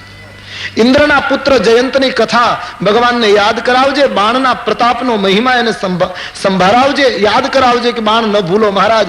મન વચન અને કર્મથી જેને તમારું શરણ હોય એને વિપત્તિ ન હોવી જોઈએ, એમ હનુમાનજી યાદ કરાવજે. અને બાપ 1 મહિનામાં જો નહીં આવે તો હવે મને જીવતી નહીં મેળવી શકે. તું આવ્યો, મને ખૂબ રાહત થઈ, પણ હવે પાછી મારે એ જ દિવસ, એ જ રાત. સીતાજી રડી પડ્યા. હનુમાનજી પણ થોડાક પેલા થયા છે માતાજીનું આ દુઃખ જોઈને. માને ખૂબ જ આશ્વાસન આપી ચૂડામણી લઈ હનુમંતલાલજી એક મહત્વનું કાર્ય કરી લંકાથી પાછા ફરે. લંકાના શિખર ઉપર હનુમાનજીને એમ થયું કે લાવ એકાદી ગર્જના કરતો જાઉં, કે આ લંકાવાળાને ખબર પડે કે આગિયો લાગે છે, એટલે મકાનો બધા સરખા કરે, કંઈક બધું સરખું કરે. કારણ કે વિભીષણને પાછું આમ ભાંગેલું તૂટેલું ન મળવું જોઈએ, આમ કંઈક સરખું મળવું જોઈએ એ આશય હશે. હનુમાનજી મહારાજને ભયંકર ગર્જના કરી. ગર્ભસ્ત્ર વહી સુની નિશિચર નારી, માનસકાર કહે હનુમાનજી મહારાજ ગર્જના કરી. જેમ અમોઘની બાણ માફક આવ્યા હતા અમોઘની જેમ, એવી જ રીતે ગતિ કરતા ઉપડ્યા અને 400 ગાવના સાગરને ઓળંગી અને ધીરે ધીરે હનુમંતજી જ્યાં નીચે ઉતરવાની તૈયારી. મિત્રો હનુમાનજીને જોઈ ગયા, મારુતિ આવ્યો, અંગદની આખી ટુકડી નાચવા લાગી. હનુમાનજી ધીરે ધીરે નીચે તરફ ઉડાન આવી રહ્યા છે. મિત્રો હનુમાનજીને જોઈ નાચવા લાગ્યા. બોલીએ હનુમાનજી મહારાજ કી. હનુમંતલાલજી ધીરે ધીરે બિલકુલ નીચે. મિત્ર વર્ગ દોડ્યા છે, હનુમાનજીને ભેટી પડ્યા. હનુમંતલાલજી સૌને હૃદય લગાડી મિત્રોને કુશળતા પૂછે. મિત્રો હનુમાનજીને કુશળતા પૂછે છે કે મારી કુશળતા કરતા તમે કહો, તમે કુશળ છો ને? કારણ કે વિદેશ ક્યાં રાક્ષસની નગરીમાં જઈ આવ્યા છો, આપ કુશળ? હનુમાનજી અંગદને કહ્યું બહુ કુશળ છું, જેની તબિયત બગડી છે એ બધા ત્યાં છે, મેં બિલકુલ કુશળ છું. અંગદે હનુમાનજીને પૂછ્યું, મારુતિજી લંકા નગરી કેવી છે? બોલે બહુ સરસ છે. હનુમાનજી કહ્યું, અંગદ મને તો ખૂબ ગમી ગયેલું નગરમાં, ગામ બહુ સારું છે. આજથી મારી માનતા શરૂ થઈ છે, ત્યાં બધા જ ગભરાય છે. પણ હવે તમે અહીંયા ભૂખ્યા બેઠા હતા એટલે આવ્યા વગર છૂટકો નહીં એટલે આવ્યો. પણ અંગદ તારા માટે ખુશ ખબર. શું? અક્ષય કુમારનું મુખ જોવે તો તને મુશ્કેલી થાય ને? બોલે હા, એને મેં મારી નાખ્યો છે, હવે તારો માર્ગ પણ ખુલ્લો થઈ ગયો છે. ભગવત ભક્તો એક વખત ચક્કર મારી આવે ને પછી ઘણા માટે માર્ગ ખુલ્લા કરી નાખે છે. પણ સંત ફરી આવવો જોઈએ એકવાર. સંતના પગલા પડે, વૈરાગીના, બ્રહ્મચારીના, ત્યાગીના, એક મહાન સાધકના પગલા પડે તો એની પાછળ ઘણી વસ્તુ સર્જાતી હોય છે. અંગદ માટે માર્ગ ખુલ્લો થયો છે એમ હનુમંતજીએ કહ્યું. ચૂડામણીના બધાએ દર્શન કર્યા છે. મિત્રની ટુકડીની સાથે હનુમાનજી નીકળ્યા. મધુવનના ફળફૂલ ખાવા લાગ્યા. સેવકો અટકાવવા ગયા તો માર્યા છે. સુગ્રીવની પાસે સેવકોએ ફરિયાદ કરી કે અંગદ સહિત બધા મધુવનના ફળ ખાય છે મહારાજ, અમે અટકાવ્યા તો માર્યા. સુગ્રીવ સમજી ગયો કે સીતાની શોધ લઈને આવ્યા, જો એમનામ આવ્યા હોત તો મધુબન કે ફલ કોસક ખાઈ, મધુબનના ફળ કોણ ખાઈ શકત. ત્યાં તો સુગ્રીવની પાસે ટુકડી આવી, જાંબવંતે બધી હનુમંત કથા કહી. મહારાજ હનુમાનજી અમારા પ્રાણ બચાવ્યા છે. ચુડામણીના દર્શન હનુમંત અને સુગ્રીવ મળે, બધી વાત થઈ છે. સુગ્રીવની અગવાની નીચે હનુમાનજી વાળી ટુકડી રામજીની પાસે પધારે છે. ભગવાન રામની પાસે બધી વાત રજૂ થઈ. હનુમાનજીએ આ કાર્ય કર્યું, અમારા પ્રાણ હનુમાનજીએ બચાવ્યા, નહીતર આજ અમે હોત નહીં. આટલું મહત્વનું કાર્ય હનુમાનજી જેવા સિવાય સંપન્ન ન થાત. ચુડામણી પ્રભુને અર્પણ કર્યો. ચુડામણીને જોતા જ ભગવાનના નેત્રમાં આંસુ આવી ગયા. હનુમંતજીના લક્ષ્મણજીના નેત્રો ભીંજાયા અને સીતાજી માટે રામજીએ પૂછ્યું કે મારુતિ જલ્દી બતાવો, જાનકીજી પ્રાણને કેમ ટકાવી શકે છે? એ મારા વિરહમાં જીવી કઈ રીતે શકે છે? એના જીવવાનો આધાર શું છે? હનુમાનજીએ કહ્યું, ભગવાન જાનકીજી જીવી શકે એવી સ્થિતિ જ નથી, એના પ્રાણ છૂટી જ જાય, પણ છતાં જીવે છે એનું એક જ કારણ, નામ પાહરું દિવસ નિશી, ધ્યાન તુમાર કપાટ, લોચન નિજ પદ યંત્રિકા, પ્રાણ જાહી કેહી બાટ. મહારાજ સતત તમારું ધ્યાન, રાત દિવસ તમારું અખંડ ધ્યાન, એ ચોકીદાર બની અને એના પ્રાણની રક્ષા કરે છે. નેત્રો જે પગની સાથે જડાઈ ગયા છે, સાંકળ દેવાઈ ગઈ છે, આમાં પ્રાણને જવાનો કોઈ માર્ગ જ નથી, એટલે પ્રાણ બચી રહ્યા છે. બાકી મહારાજ હું એટલું જ આપને કહીશ કે મારી મા ઉપર જે દુઃખ છે એ તો ધરતીની દીકરી સહન કરી શકે, બીજું કોઈ સહન ન કરી શકે. અને પ્રભુ મન વચન અને કર્મથી જેને તમારી શરણાગતિ હોય એના ઉપર વિપત્તિ ન હોવી જોઈએ. મહારાજ આપને પરિશ્રમ ન લેવો હોય તો મને એકલાને સૂચના આપો, હું અંગદને લઈને જાઉં, બધું કાર્ય પૂરું કરીને આવું. બાકી મહારાજ હવે વિલંબ ન થવો જોઈએ. હનુમાનજીએ જયારે બધી વાત કરી, લક્ષ્મણજીની ભુજાઓ ફરકવા લાગી, નેત્રો લાલ થવા લાગ્યા. ભગવાન પણ એકદમ હવે કાર્ય કરવું જ જોઈએ કોઈ પણ હિસાબે, આમ બધી તૈયારીઓ થવા લાગી. સંતો એવા સંશોધનો કરે છે કે ભગવાન હનુમાનજીને બિરદાવે છે. માનસમાં પણ લખ્યું છે, હનુમાન તારા સિવાય આટલું મોટું કામ કોણ કરી શકે. અને જયારે હનુમાનજીની પ્રશંસા રામજી કરવા લાગ્યા ત્યારે હનુમાનજીને થયું કે મહારાજ હવે આપ પ્રશંસા બંધ કરો, હવે મારું રક્ષણ કરો. કારણ કે તમે, સમાજનો નિયમ છે ને, જેટલો મોટો માણસ વખાણ કરે એટલો અહંકાર વધારે બધો. જેટલો હોદ્દેદાર મોટો હોય, જેટલો મોટો માણસ, હવે રામ કરતા તો કોઈ મોટું છે જ નહીં, દુનિયાની મોટામાં મોટી વ્યક્તિ રામ, અને એમણે વખાણ કર્યા એટલે હનુમાનજીને થયું કે હવે મારું પતન નક્કી. અને હનુમાનજીને થયું હવે પડવાનું નક્કી જ થયું છે, તો બીજે નથી પડવું. ચરણ પરેવું પ્રેમ આકુલ, ભગવાનના ચરણારવિંદમાં હનુમાનજી પડી ગયા, મારું રક્ષણ કરો. અને હનુમાનજી પગમાં પડ્યા ત્યારે પ્રભુએ મસ્તક ઉપર હાથ મૂક્યો. પ્રભુ કર પંકજ કપી કે શીશા, પ્રભુ કર પંકજ કપી કે શીશા, સુમીરી સો દશા મગન ગૌરીશા, સુમીરી સો દશા મગન ગૌરીશા, સાવધાન મન કરી પુનિ શંકર, સાવધાન મન કરી પુનિ. તુલસીજી લખે ભગવાનનો હાથ હનુમાનજીના મસ્તક ઉપર છે. આ વર્ણન કરતા કરતા શંકરજીને સમાધિ લાગી ગઈ. સુમેરીસો દશા મગન ગૌરીશા, ભગવાન શિવજીને અંતર્મુખ થતા મનને સાવધાન કરી અને બહિર્મુખ કરવું પડ્યું. અને સુંદર કથા આગળ કહેવા લાગ્યા. હનુમાનજીના મસ્તક ઉપર હાથ છે, હવે વિલંબ ન કરવો જોઈએ, એ વાત સ્વીકારાઈ ગઈ. હનુમાનજીને પ્રશ્ન પૂછ્યો કે મારુતિ, આટલું મોટું કાર્ય તે સંપન્ન કર્યું. સંતો બહુ સરસ વાતો કહે છે. હનુમાનજીએ કહ્યું, મહારાજ હું કંઈ કરી શક્યો જ નથી.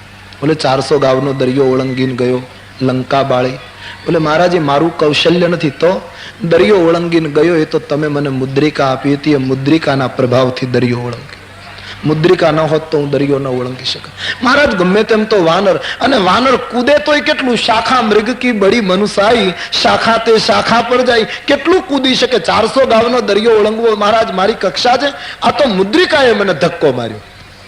ઓહ, તો પછી મુદ્રિકા તો ત્યાં આપી દીધી, પાછો આવ્યો ત્યારે? બોલે ત્યારે મારી માતાનો ચુડામણી મારી પાસે, એણે મને ધક્કો માર્યો. ભગવાનની વસ્તુએ મને ભક્તિ સુધી પહોંચાડ્યો. આનું પરિણામ છે. ભગવાન હનુમાનજીના શબ્દોથી ખૂબ જ પ્રસન્ન. 18 પદ્મ રીંછ અને વાનરની સેના તૈયાર. સરસેનાપતિ સુગ્રીવ, સૂચના અપાઈ ગઈ, રામ લક્ષ્મણ પણ તૈયાર. તુલસીજીએ લખ્યું કટ કટ હિ મર કટ બિકટ ભટ્ટ બહુ કોટી કોટી ધાવગી જય રામ પ્રબલ પ્રતાપ કૌશલ નાથ ગુણ ગણ.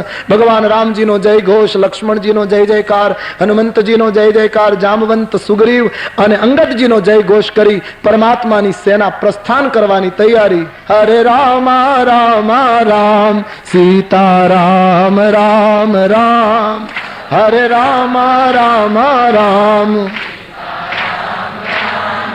રામ, હરે રામ રામ રામ સીતા રામ રામ રામ.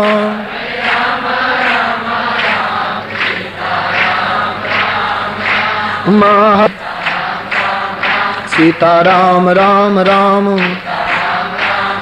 રાધે શ્યામ શ્યામ શ્યામ, રાધે શ્યામ શ્યામ શ્યામ.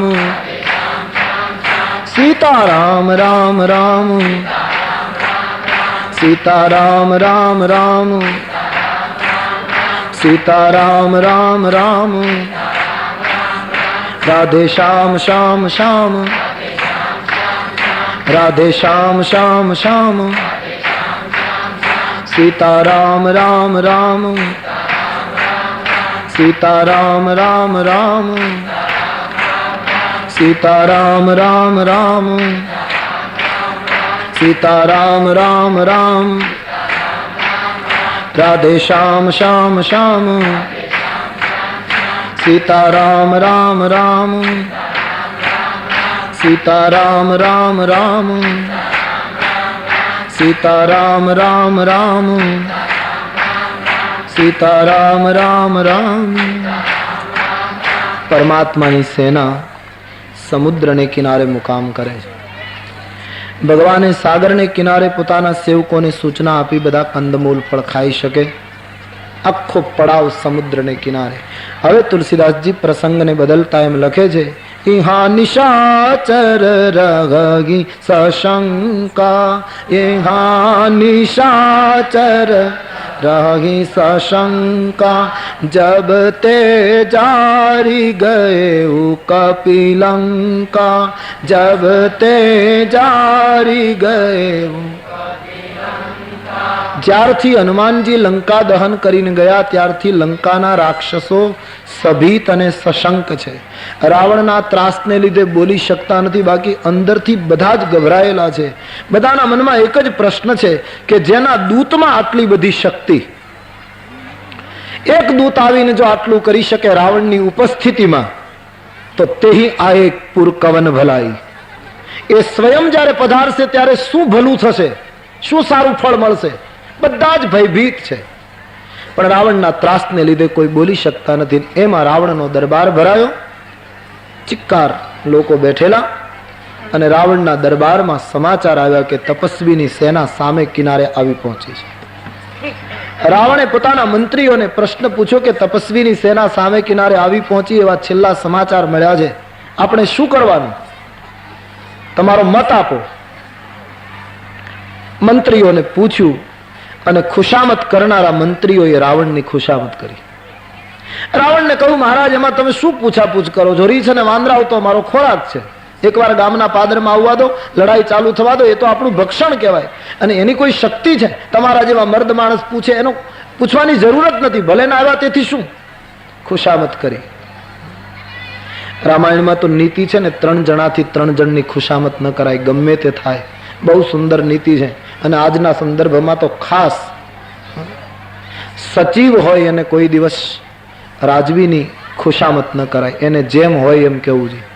આપણા કથાકારો કહે છે ને કે રાજા દિનચર્યા જોવા, પોતાની પ્રજાનું જોવા નીકળેલો, મારી પ્રજા કેમ છે. વહેલી સવારે તો એક ડોશીમાં છાણ વીણતી હતી, છાણ ભેગું કરતી હતી. વહેલી સવારે આ ઘટના બની, અને એ છાણ એક સૂંડલામાં ભરીને માજી ઊભા હતા. વહેલી સવારે એને કોઈ સૂંડલો ચડાવે એવું નહોતું. એમાં રાજા કંઈક એવી રીતના કપડાં પહેરીને પ્રજાનું દર્શન કરવા નીકળેલો, મારી પ્રજા કેમ છે, શું બોલે છે, કઈ રીતનું, એ બધું વહેલી સવારે જોવા નીકળેલો. એમાં પેલી ડોશીમાં એ ભાઈને જોઈ, એને ખબર નહીં કે આ રાજવી છે, અમારો માલિક છે આ ગામનો.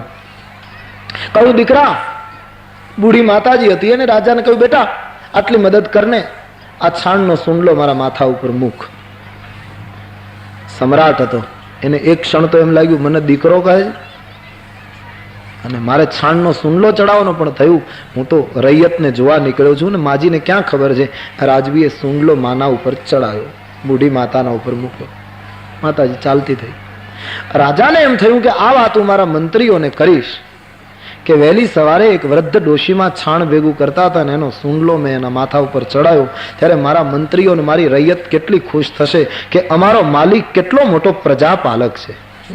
એક વૃદ્ધ સ્ત્રીના મસ્તક ઉપર એને સુંડલો ચડાવ્યો, એને જરાય મોટાઈ જેવું નથી. લોકો મારી ગુણગાથા વધારે જોરથી ગાશે. એક મોટું સરસ કામ સરસ કર્યું છે, એમાં ના નહીં. પણ રાજાના મનમાં એ મંત્રી સુધી વાત પહોંચાડવાની ઈચ્છા થઈ. બીજા દિવસનો દરબાર ભરાયો, મંત્રીઓ ઉપસ્થિત હતા. એમાં ગઈ વહેલી સવારની ઘટના રાજાએ વ્યક્ત કરી કે આવું બન્યું. હું જોવા નીકળેલો ને એક માજી છાણ ભેગું કરીને ઉભા હતા, મેં એનો સુંડલો માથા ઉપર ચડાવ્યો. રાજાની વાત સાંભળીને પ્રધાનો વાહ વાહ કરવા લાગ્યા, વાહ માલિક, વાહ અન્નદાતા, તમારા જેવા પ્રજાપાલક કોઈ બધાએ બિરદાવ્યા. એક સાધુ ચરિત પ્રધાન હતો, એ સભામાં ઉભો થઈ ગયો. એણે રાજવીને કહ્યું કે મહારાજ માફ કરજો, આ ઘટના સાંભળ્યા પછી હું તમારી નોકરીમાંથી વિદાય લઈ રહ્યો છું. હવે સચિવ પદ હું છોડું છું. બોલે કેમ, મેં કંઈ ખોટું કર્યું છે?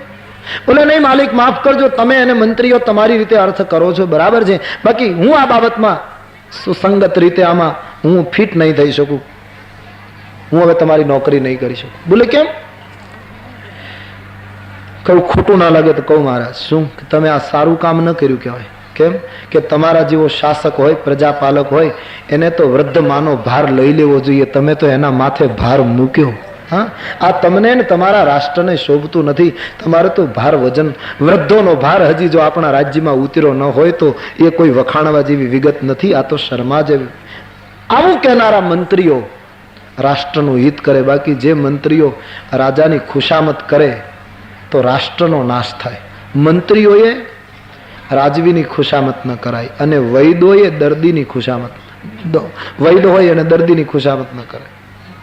વૈદ જો દર્દીની ખુશામત કરે તો દર્દીનું શરીર નાશ પામે.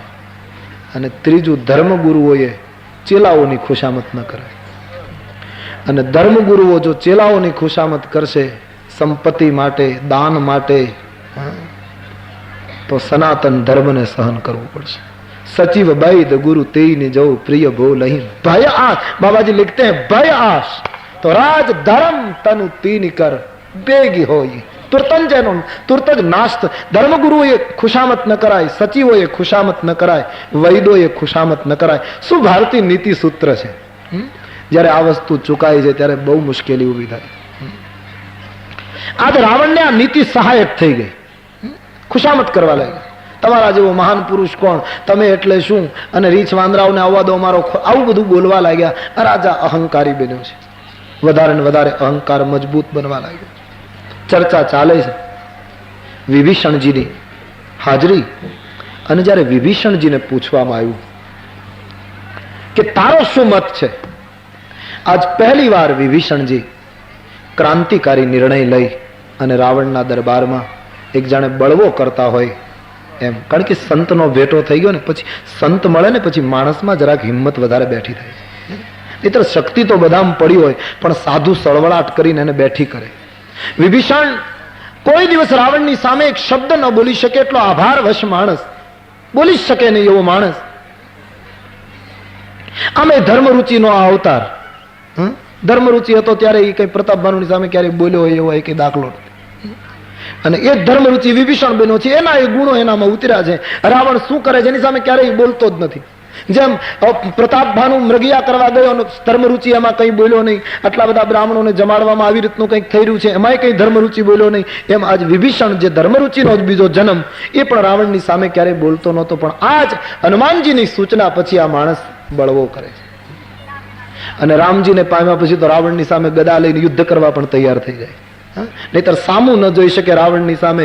એ માણસ રાવણની સામે લડાઈ કરવા પણ વિભીષણ. જ્યારે સંત અને ભગવંતનો સહકાર મળે ત્યારે પ્રત્યેક વ્યક્તિમાં નવી શક્તિનું સર્જન થતું હોય છે, ભૂલાયેલી અસ્મિતા જાગૃત થતી હોય છે.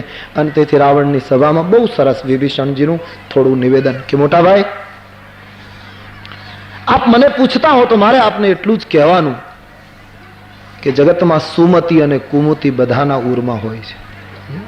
એમ નિગમ કહે છે, પુરાણ કહે છે. સુમતિ અને કુમતિ બધામાં હોય, પણ ફરક એટલો, જહાં સુમતિ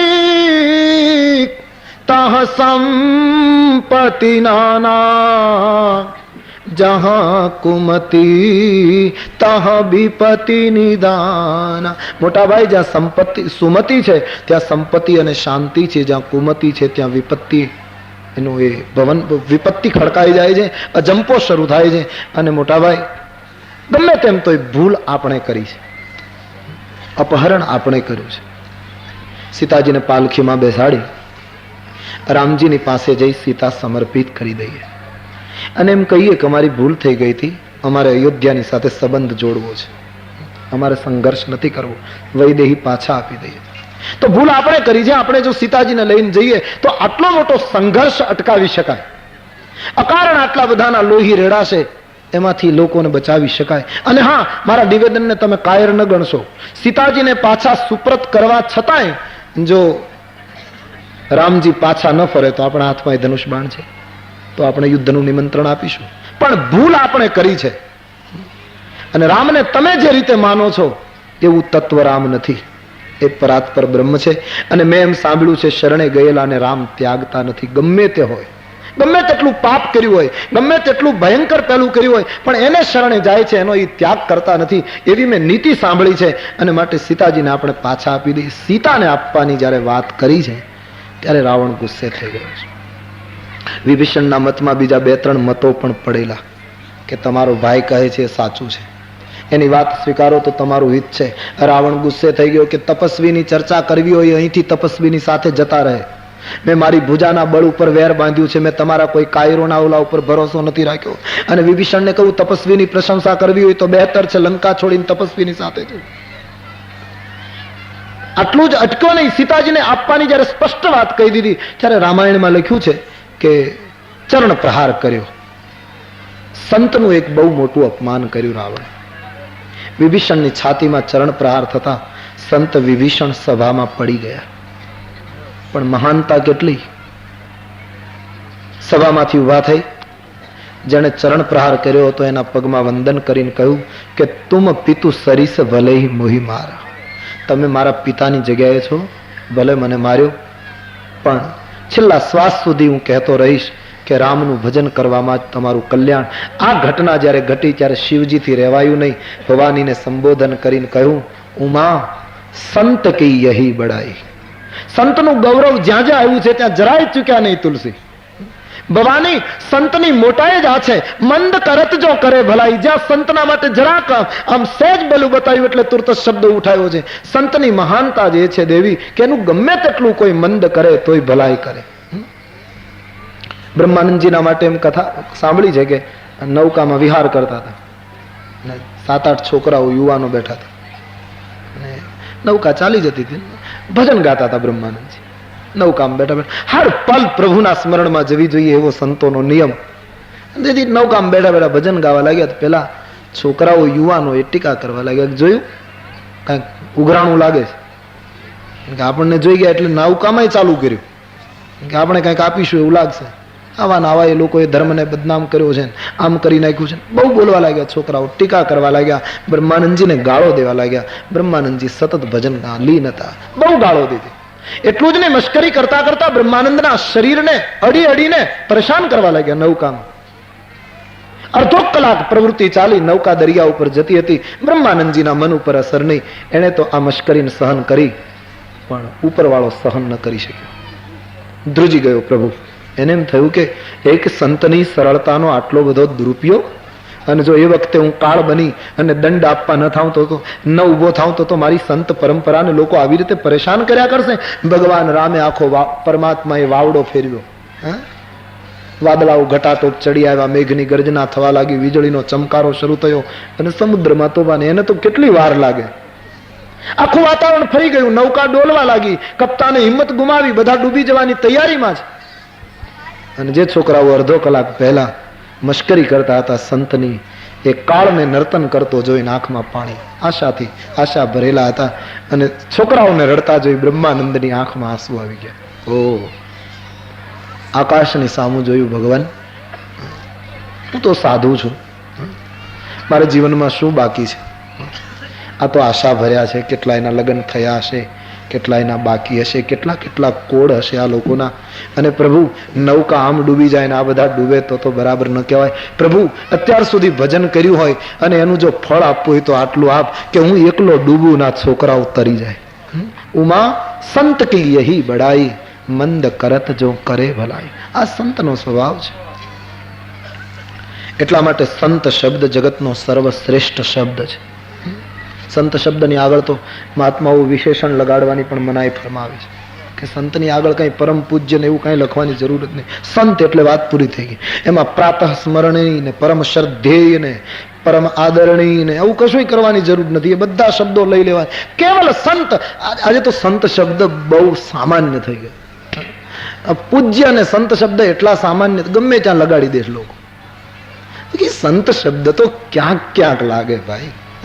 तो बधी जगह ठीक है, एक परंपरा है तो अच्छा है, निभाई जाए, लेकिन संत तो क्या लागे बधी जगह. संत એટલે તો કેટલી ઊંચી ભૂમિકા છે, કેટલી મહાનતા છે.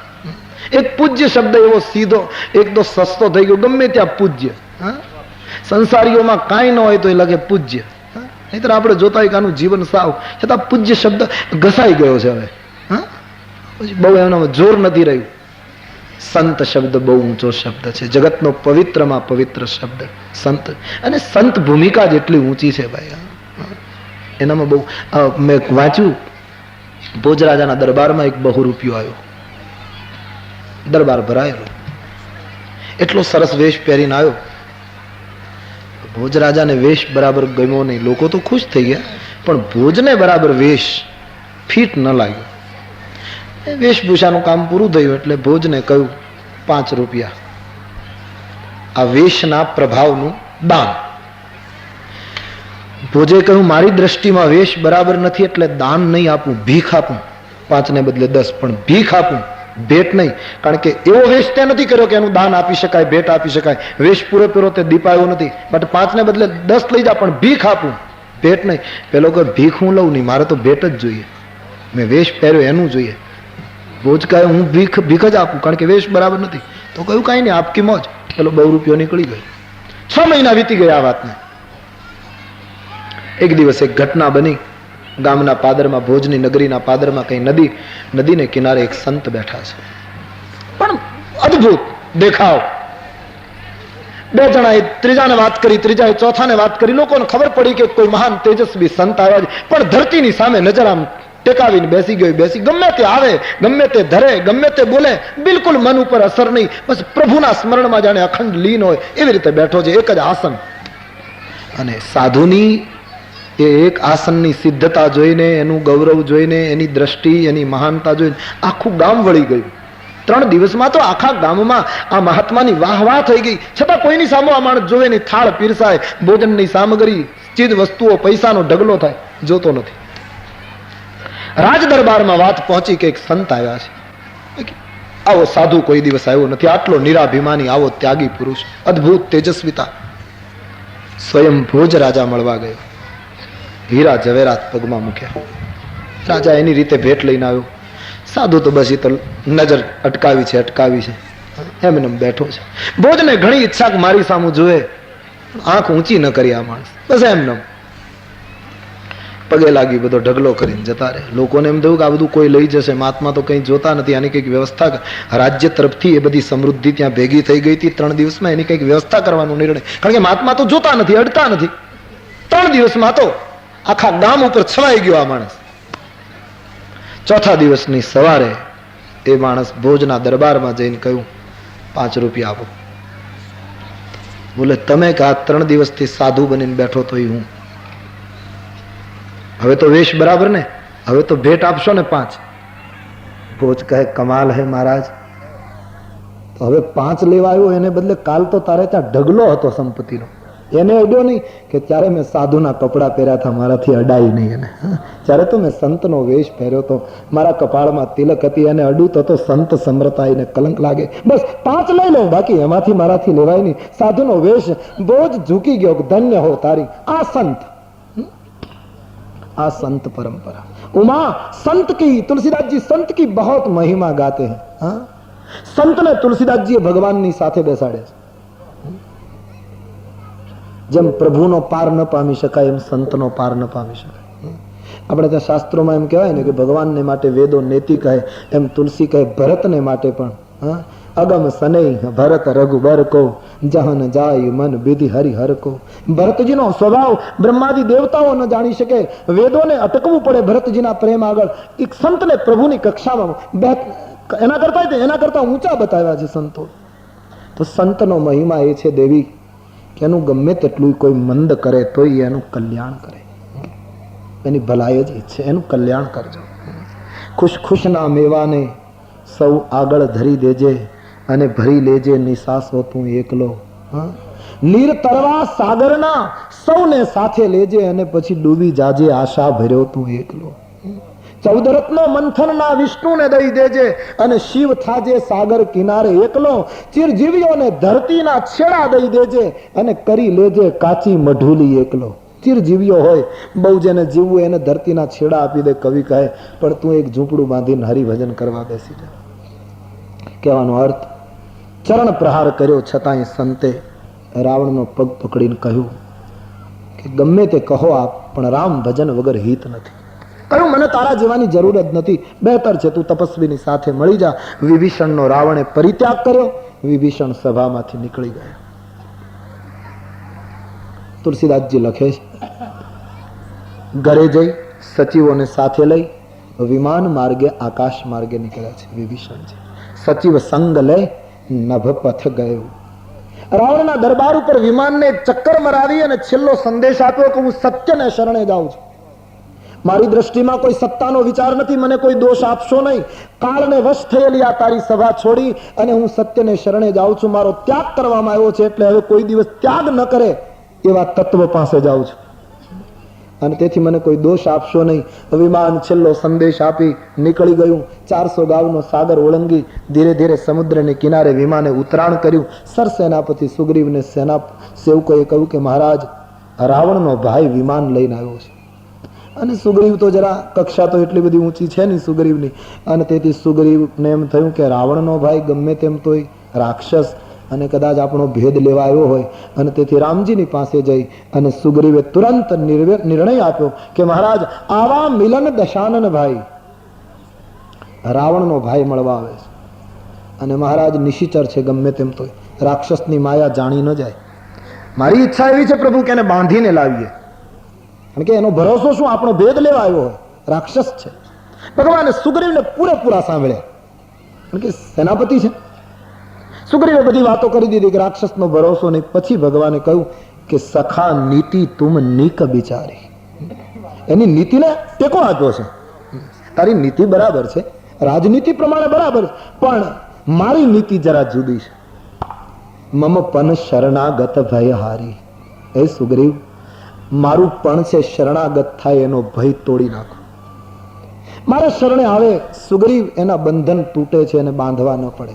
અને સુગ્રીવ એટલો તો વિચાર કરો કે એના મનમાં જો કોઈ ખોટો ભાવ હોત તો મારી પાસે આવવાનો વિચાર જ ન થાય। મારી પાસે આવવાનો વિચાર થયો એ જ એના જીવનની સાચી દિશા છે। મારે શરણે આવે છે, મુક્ત થાય છે અને બંધન ન હોય। અને હા, આપણો કદાચ ભેદ લેવા આવ્યા હોય એમ તમે માનતા હો તોય કંઈ બહુ ગભરાવાની જરૂર નથી। જગમાં સખા નિશાચર જેતે લક્ષ્મણ હનહી। લક્ષ્મણની સામે જોઈને કીધું કે એકલો લક્ષ્મણ, એક લંકા નહીં, જગતમાં જેટલા રાક્ષસો છે ને એકલો સૌમિત્રી મારી નાખે એમ છે। એટલે કે ભેદ લઈ જાય તો, અને મારો ભેદ જેને મળ્યો છે એ પછી બીજાના થઈ શકતો નથી, એ મારો જ થઈ જાય છે, માટે એને બાંધવો ન જોઈએ। મને કપટ છલ છિદ્ર ગમતા નથી, નિર્મળ મનનો માણસ જ મારી પાસે આવી શકે છે, અને તેથી એને બંધાય નહીં। સુગ્રીવને જરા ગમ્યું નહીં, મહારાજ વધારે પડતી ઉદારતા આપ દાખવો છો। અને તેથી પ્રભુએ સુગ્રીવને રાજી રાખવા માટે સંતો કહે કે ભગવાન એમ કહ્યું, એક કામ કરો, ચારે બાજુ રીંછ અને વાનરને આમ ઉભા રાખો અને વચ્ચે એને વિભીષણને ચલાવો। તો વિભીષણને એમ લાગે કે મારું સન્માન કરે છે, અને ભાગવા જાય તમારે પકડી લેવો। રાજનીતિનો એક સુંદર ઉપયોગ। વિભીષણ મહારાજ સચિવોની સાથે વચ્ચે, અને ચારે બાજુ રીંછ અને વાનરની કતાર, અને વિભીષણ હવે આવે છે। થોડી વાર તો અટકાવી રાખેલા વાનરોએ। તુલસીના સંતો કહે છે ને કે રાક્ષસો એ પાપનો પરિવાર છે અને રીંછ અને વાનર એ પુણ્યનો પરિવાર છે. ઈશ્વરની પાસે જવામાં પાપ અટકાવે છે, એવી જ રીતે પુણ્ય પણ અટકાવે છે. રીંછ અને વાંદરો એ પણ વિભીષણને અટકાવે. પુણ્યનો અહમ પણ એટલો જ ખતરનાક સાબિત થાય છે. એટલે શંકરાચાર્ય કહે, આપણે બાર બાર ચર્ચા કરી, ન પુણ્યમ ન પાપમ, બંને કરતા નિર્દ્વંદ થવાનું. ડિંગના ઉપર, પથ્થર ઉપર, ચટ્ટાન ઉપર રાઘવેન્દ્ર બેઠા છે. આ જાનબાહુ વિભીષણજી પરમાત્માની છાતી અને ભુજાઓને જુએ છે, કારણ કે સખા ભાવથી એના મનમાં એક ઈચ્છા છે કે પ્રભુ મને હૃદય લગાડે. એ ભાવથી આવી રહ્યા છે. પરમાત્માની સામે વિભીષણને આવી રીતે લાવવામાં આવ્યા. ભગવાનની એક હૃદયમાં ખૂબ જ સુંદર ભાવો લઈને વિભીષણજી આવ્યા છે. પરમાત્માના ચરણે વંદન પ્રણામ કરવા જતા વિભીષણજીએ બોલી અને નિવેદન કર્યું, શ્રવણ સુયસ સુની આયુ પ્રભુ ભંજન ભવભીર ત્રાહી ત્રાહી આરતી હરન અને શરણ સુખદ રઘુવીર. મહારાજ, તમારા દર્શન આગળ કર્યા નથી, પણ તમારા યશ ખૂબ સાંભળ્યા છે. અને કાને સાંભળીને, નેત્રો તો કેટલાય વખતથી આતુર હતા, યોગ થતો નહોતો, પણ આપની કીર્તિ ખૂબ સાંભળી હતી. અને એ કીર્તિ સાંભળીને આજ તમારે શરણે આવ્યો છું. આપ શરણાગત વત્સલ છો, તમારે શરણે આવેલાનું રક્ષણ કરો છો. આપ કૃપા સિંધુ છો, એમ કહીને પ્રભુને વંદન કરે. ભગવાન વિભીષણને પોતાની આજાન બાહુથી પકડી હૃદયે ચાંપી અને જાણે સુગ્રીવને એમ કહેવા માંગે છે કે તમે કહેતા હતા ને બાંધી દો, તો હું બાંધું ખરો, પણ દોરડાથી નહીં, મારી ભુજાઓથી બાંધી દો. મારે શરણે આવે એને ગિરફ્તાર કરું ખરો, પણ બીજે નહીં, પછી મારા હૈયામાં એને બેસાડી દઉં. પછી નાહમ વસામી વૈકુંઠે. મારા સંતોને હું મારા હૃદયમાં રાખું છું, હું એના હૃદયમાં રહું છું. એ ન્યાય હું એને એ રીતે બાંધી દઉં છું. ભગવાને વિભીષણનો સ્વીકાર કર્યો છે, જગતને બતાવ્યું છે શરણાગતનો ત્યાગ ન કરાય. અને પ્રભુ તો ભક્ત વત્સલ છે, ગમે તેટલા પાપ માણસે કર્યા હોય, પ્રભુને શરણે ગયા પછી પ્રભુ એનો અસ્વીકાર કરતા નથી. શરત પ્રભુને શરણે જવું જોઈએ. જેમ ગાય વાછરડાને જન્મ આપ્યા પછી વાછરડાની ગંદકી ચાંટી જાય છે, કારણ કે ગાયને ખબર છે કે એ ગંદકી એની નથી, અંતે તો મારા પેટમાંથી જ નીકળેલી ગંદકી છે. વાછરડું કંઈ પોતાની મેળાએ ગંદકી ઊભી નથી કરતું, મારા પેટમાંથી નીકળ્યું છે, ગંદકી ત્યાંથી લઈને આવ્યું, જવાબદારી મારી છે, એને ચાંટીને. પણ શરત એ મારી પાસે આવી જવો જોઈએ, તો પ્રભુ પાપને ચાંટી લે છે. ભગવાન ભક્ત વત્સલ છે, એને પાપથી મુક્ત કરે છે. વિભીષણને પરમાત્માએ સુંદર આવકાર આપ્યો છે. ટૂંકમાં વિભીષણ પ્રભુના એક અગત્યના સખા તરીકે ત્યાં પહોંચ્યા. ભગવાને સ્વીકાર્યા અને પછી વિભીષણે પ્રભુને કહ્યું કે મહારાજ, શરૂઆતમાં હૃદયમાં થોડી વાસના હતી. જ્યારે નીકળ્યો, યાત્રાનો આરંભ થયો અથવા તો ભજન શરૂ કર્યું, ત્યારે થોડીક વાસનાઓ અંદર હતી કે આમ કરું તો આમ થાય. પણ ચરણારવિંદના દર્શન કર્યા પછી, આપની ઉદારતા અને આપની દિવ્યતા જોયા પછી એ વાસનાનો લોપ થઈ ગયો.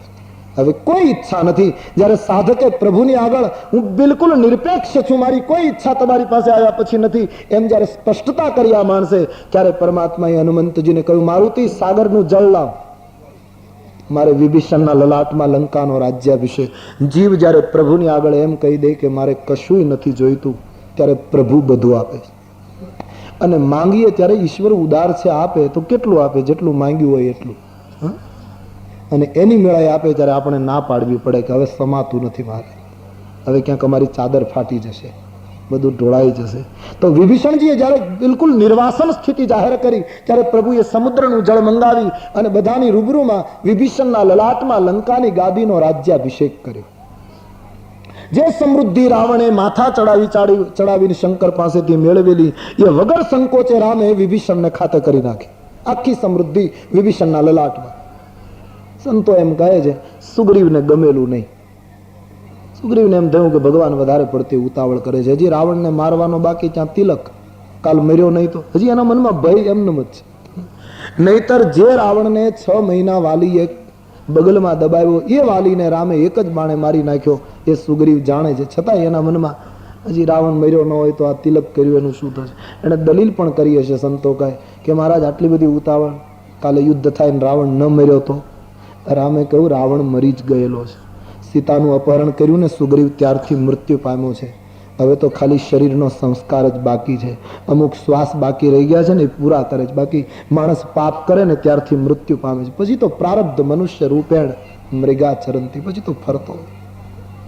અને એમ છતાંય તારે ગભરાવાની જરૂર નથી સુગ્રીવ, તમારે આપણે ચિંતાનો કોઈ વિષય નથી. મેં હમણાં જ કહ્યું કે રાક્ષસ બધાને એકલો લક્ષ્મણ મારી શકે. સુગ્રીવે બીજી રાજનૈતિક દલીલ કરી કે મહારાજ એ તો બરાબર, યુદ્ધ થાય તો રાવણ મરે, પણ કાલે વિભીષણને સદબુદ્ધિ સૂજી, એમ રાવણને સદબુદ્ધિ સૂજી ગઈ અને સીતાજીને લઈને આપણે શરણે આવ્યો કે અમારે લડાઈ નથી કરવી, અમારે સંધિ કરવી.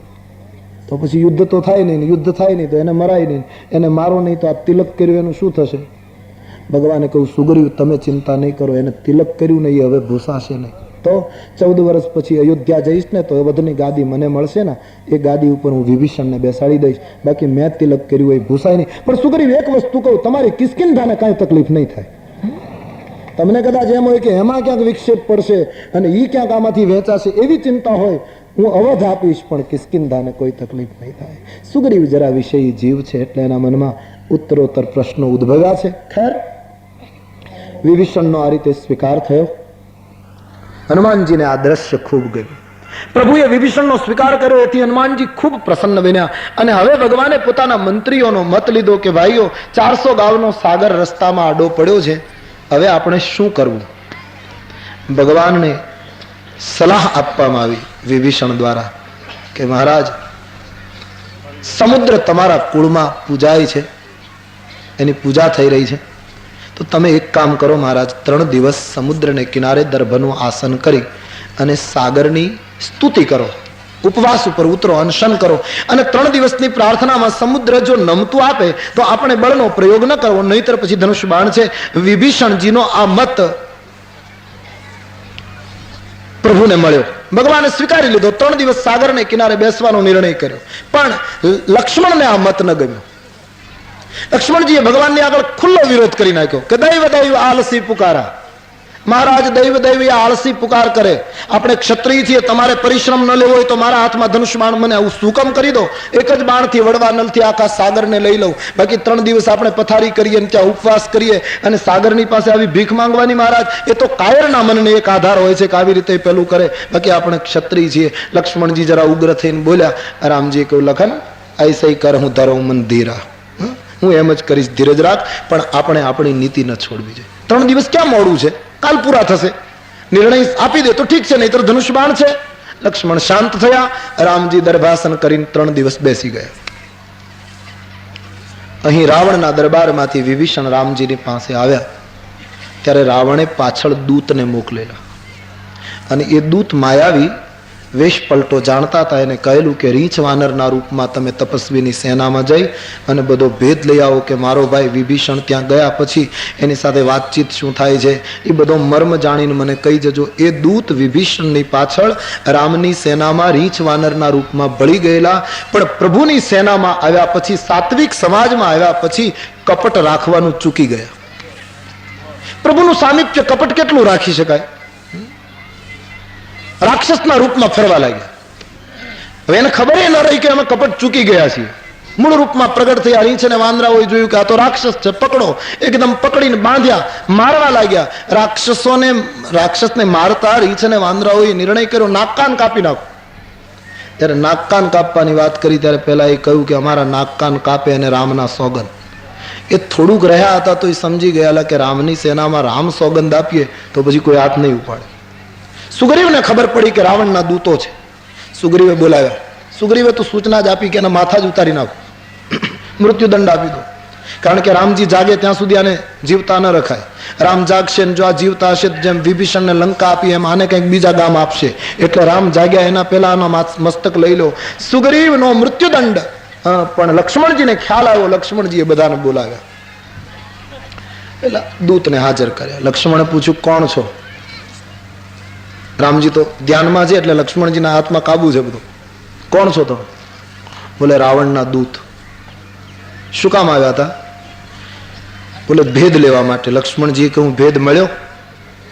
બોલે મહારાજ આમાં બ્રહ્માદિ દેવતાઓને ભેદ મળે એવું લાગતું નથી, આમાં મને ક્યાંથી? બોલે તો હું એ જ કહેવા માંગુ છું દૂત કે 14 વર્ષથી જાગરણ કરું છું છતાં હજી મને પૂરેપૂરો ભેદ નથી મળ્યો. હું પણ હજી, અને તમે તો નિશિચર વંશ, નિશિચરની પ્રકૃતિના માણસો, રાત્રિના જીવો છો, તમને ક્યાંથી ભેદ મળે સૂર્યનો? તમે તો રાતના માણસો. ગમે તેટલો પ્રયાસ કરો, સૂરજનો ભેદ તમે ક્યાંથી પ્રાપ્ત કરી શકો? પણ હવે તમે દૂત છો એટલે મૃત્યુદંડ નથી આપતો. રામજીના દૂત તરીકે હનુમાનજીએ લંકામાં જઈને કામ કર્યું એમ મારા દૂત તરીકે એક સંદેશો જો રાવણના હાથમાં તમે પહોંચાડો તો તમને જીવતા છોડી મૂકું. બોલે લખી આપો. એના હાથમાં આપી દઈ. લક્ષ્મણજીએ વાત કહી, દૂતે સ્વીકારી. લક્ષ્મણજીએ કડક ભાષામાં પત્ર લખ્યો, ચિઠ્ઠી દૂતને આપી કે રાવણના હાથમાં આપજો. જીવતદાન આપ્યું. દૂતો ચિઠ્ઠી લઈને લંકાના દરબારમાં મેદની ભરાયેલી અને દૂતો આવી અને આસન લે છે. કંઈ બોલ્યા નહીં. રાવણે દૂતને જોઈને પૂછ્યું, કેમ કઈ બોલતા નથી? કી ભાઈ ભેટ કી ફીરી ગયે? તમારે મુલાકાત થઈ છે કે થઈ જ નથી? કે મારી કીર્તિ સાંભળીને તપસ્વી અયોધ્યા જતો રહ્યો છે? મને એમ લાગે છે મારી કીર્તિ સાંભળ્યા પછી એ જતો રહ્યો. રાવણ પોતાની રીતે અભિમાની હોય ને આવા જ અર્થો કરતા હોય. મુલાકાત જ નથી થઈ લાગતી. તમારા ચિત્ત ચકિત કેમ છે? બોલતા કેમ નથી? શું થયું? વાત કરો. 2-4 વાર રાવણે પૂછ્યું. દૂતો બોલ્યા નહીં. રાવણ પૂછવા લાગ્યો, તપસ્વીની સેના કેટલી? એની સંખ્યા કેટલી? મારો ભાઈ ગયો ત્યારે એની સાથેનો વર્તાવ કેવો? તપસ્વીની સેનામાં મોટામાં મોટો સૈનિક કોણ? અને ખુદ તપસ્વીની તાકાત કેટલી? આ બધો ભેદ લાવ્યા હો તો મારી આગળ વિગતથી વાત કરો. મળ્યા છે કે મળ્યા નથી? તુલસીજી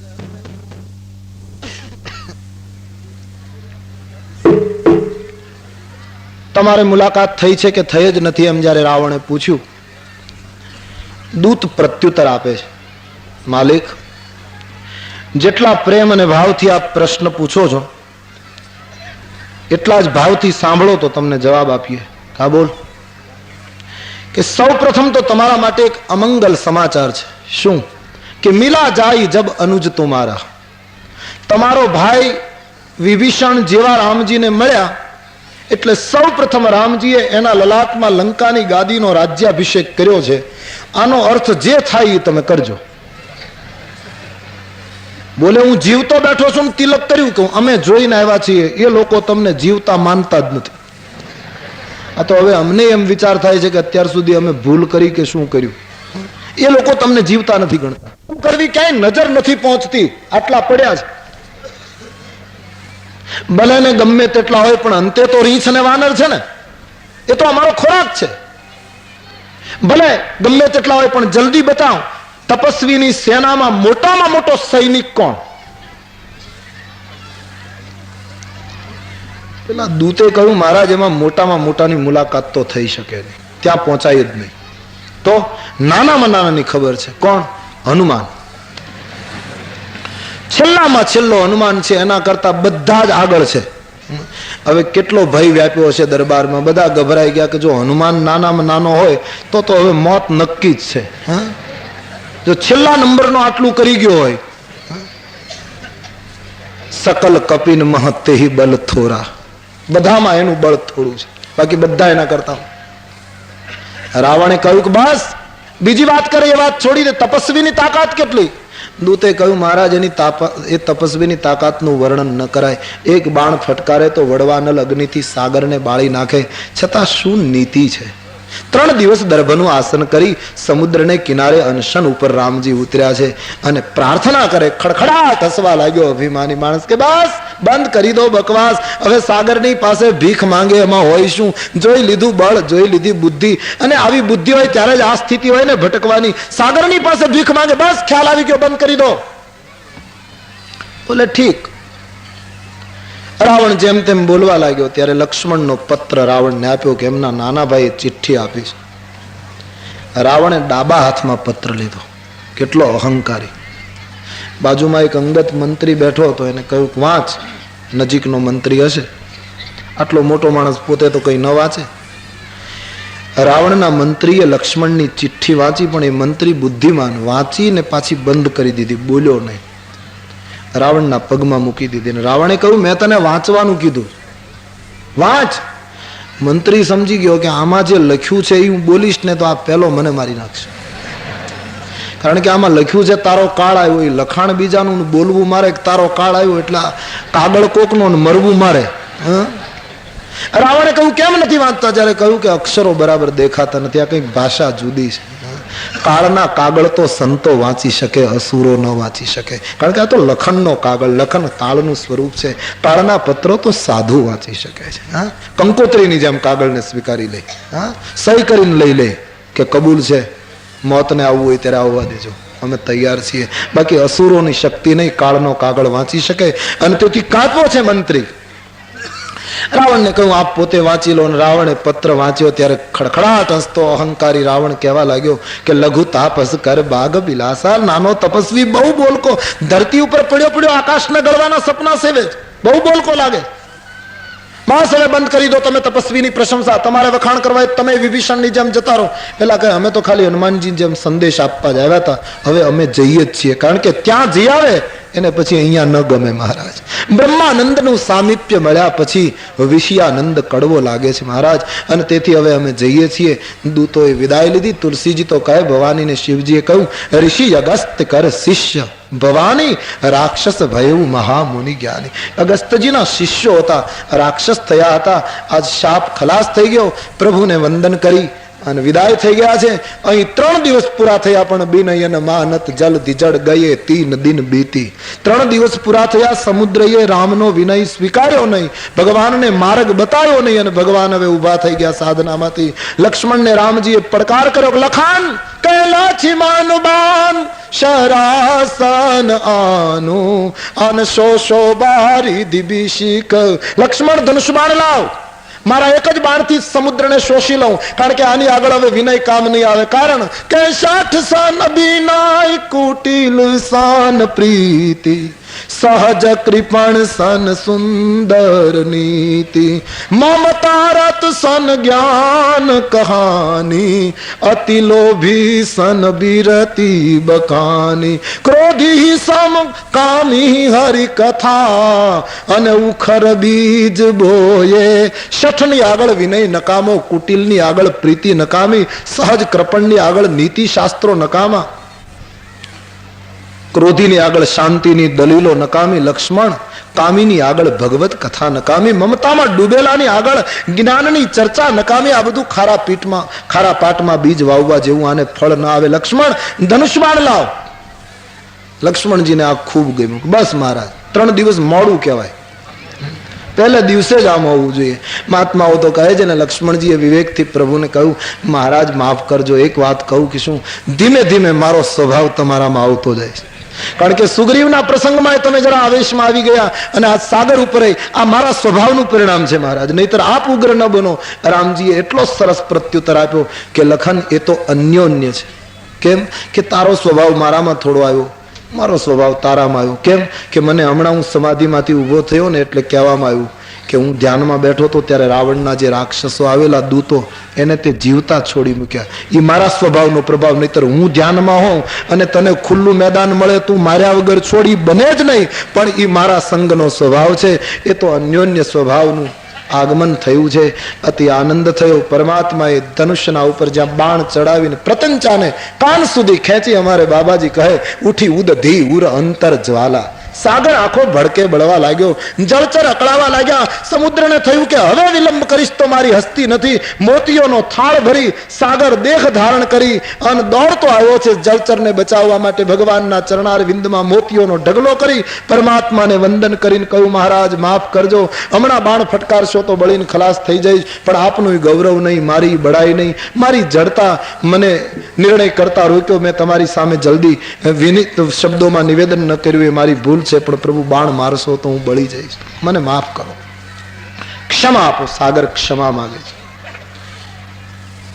મહારાજ એક ઉપાય બતાવું. તમારી સેનામાં નલનીલ નામના 2 વાનર છે.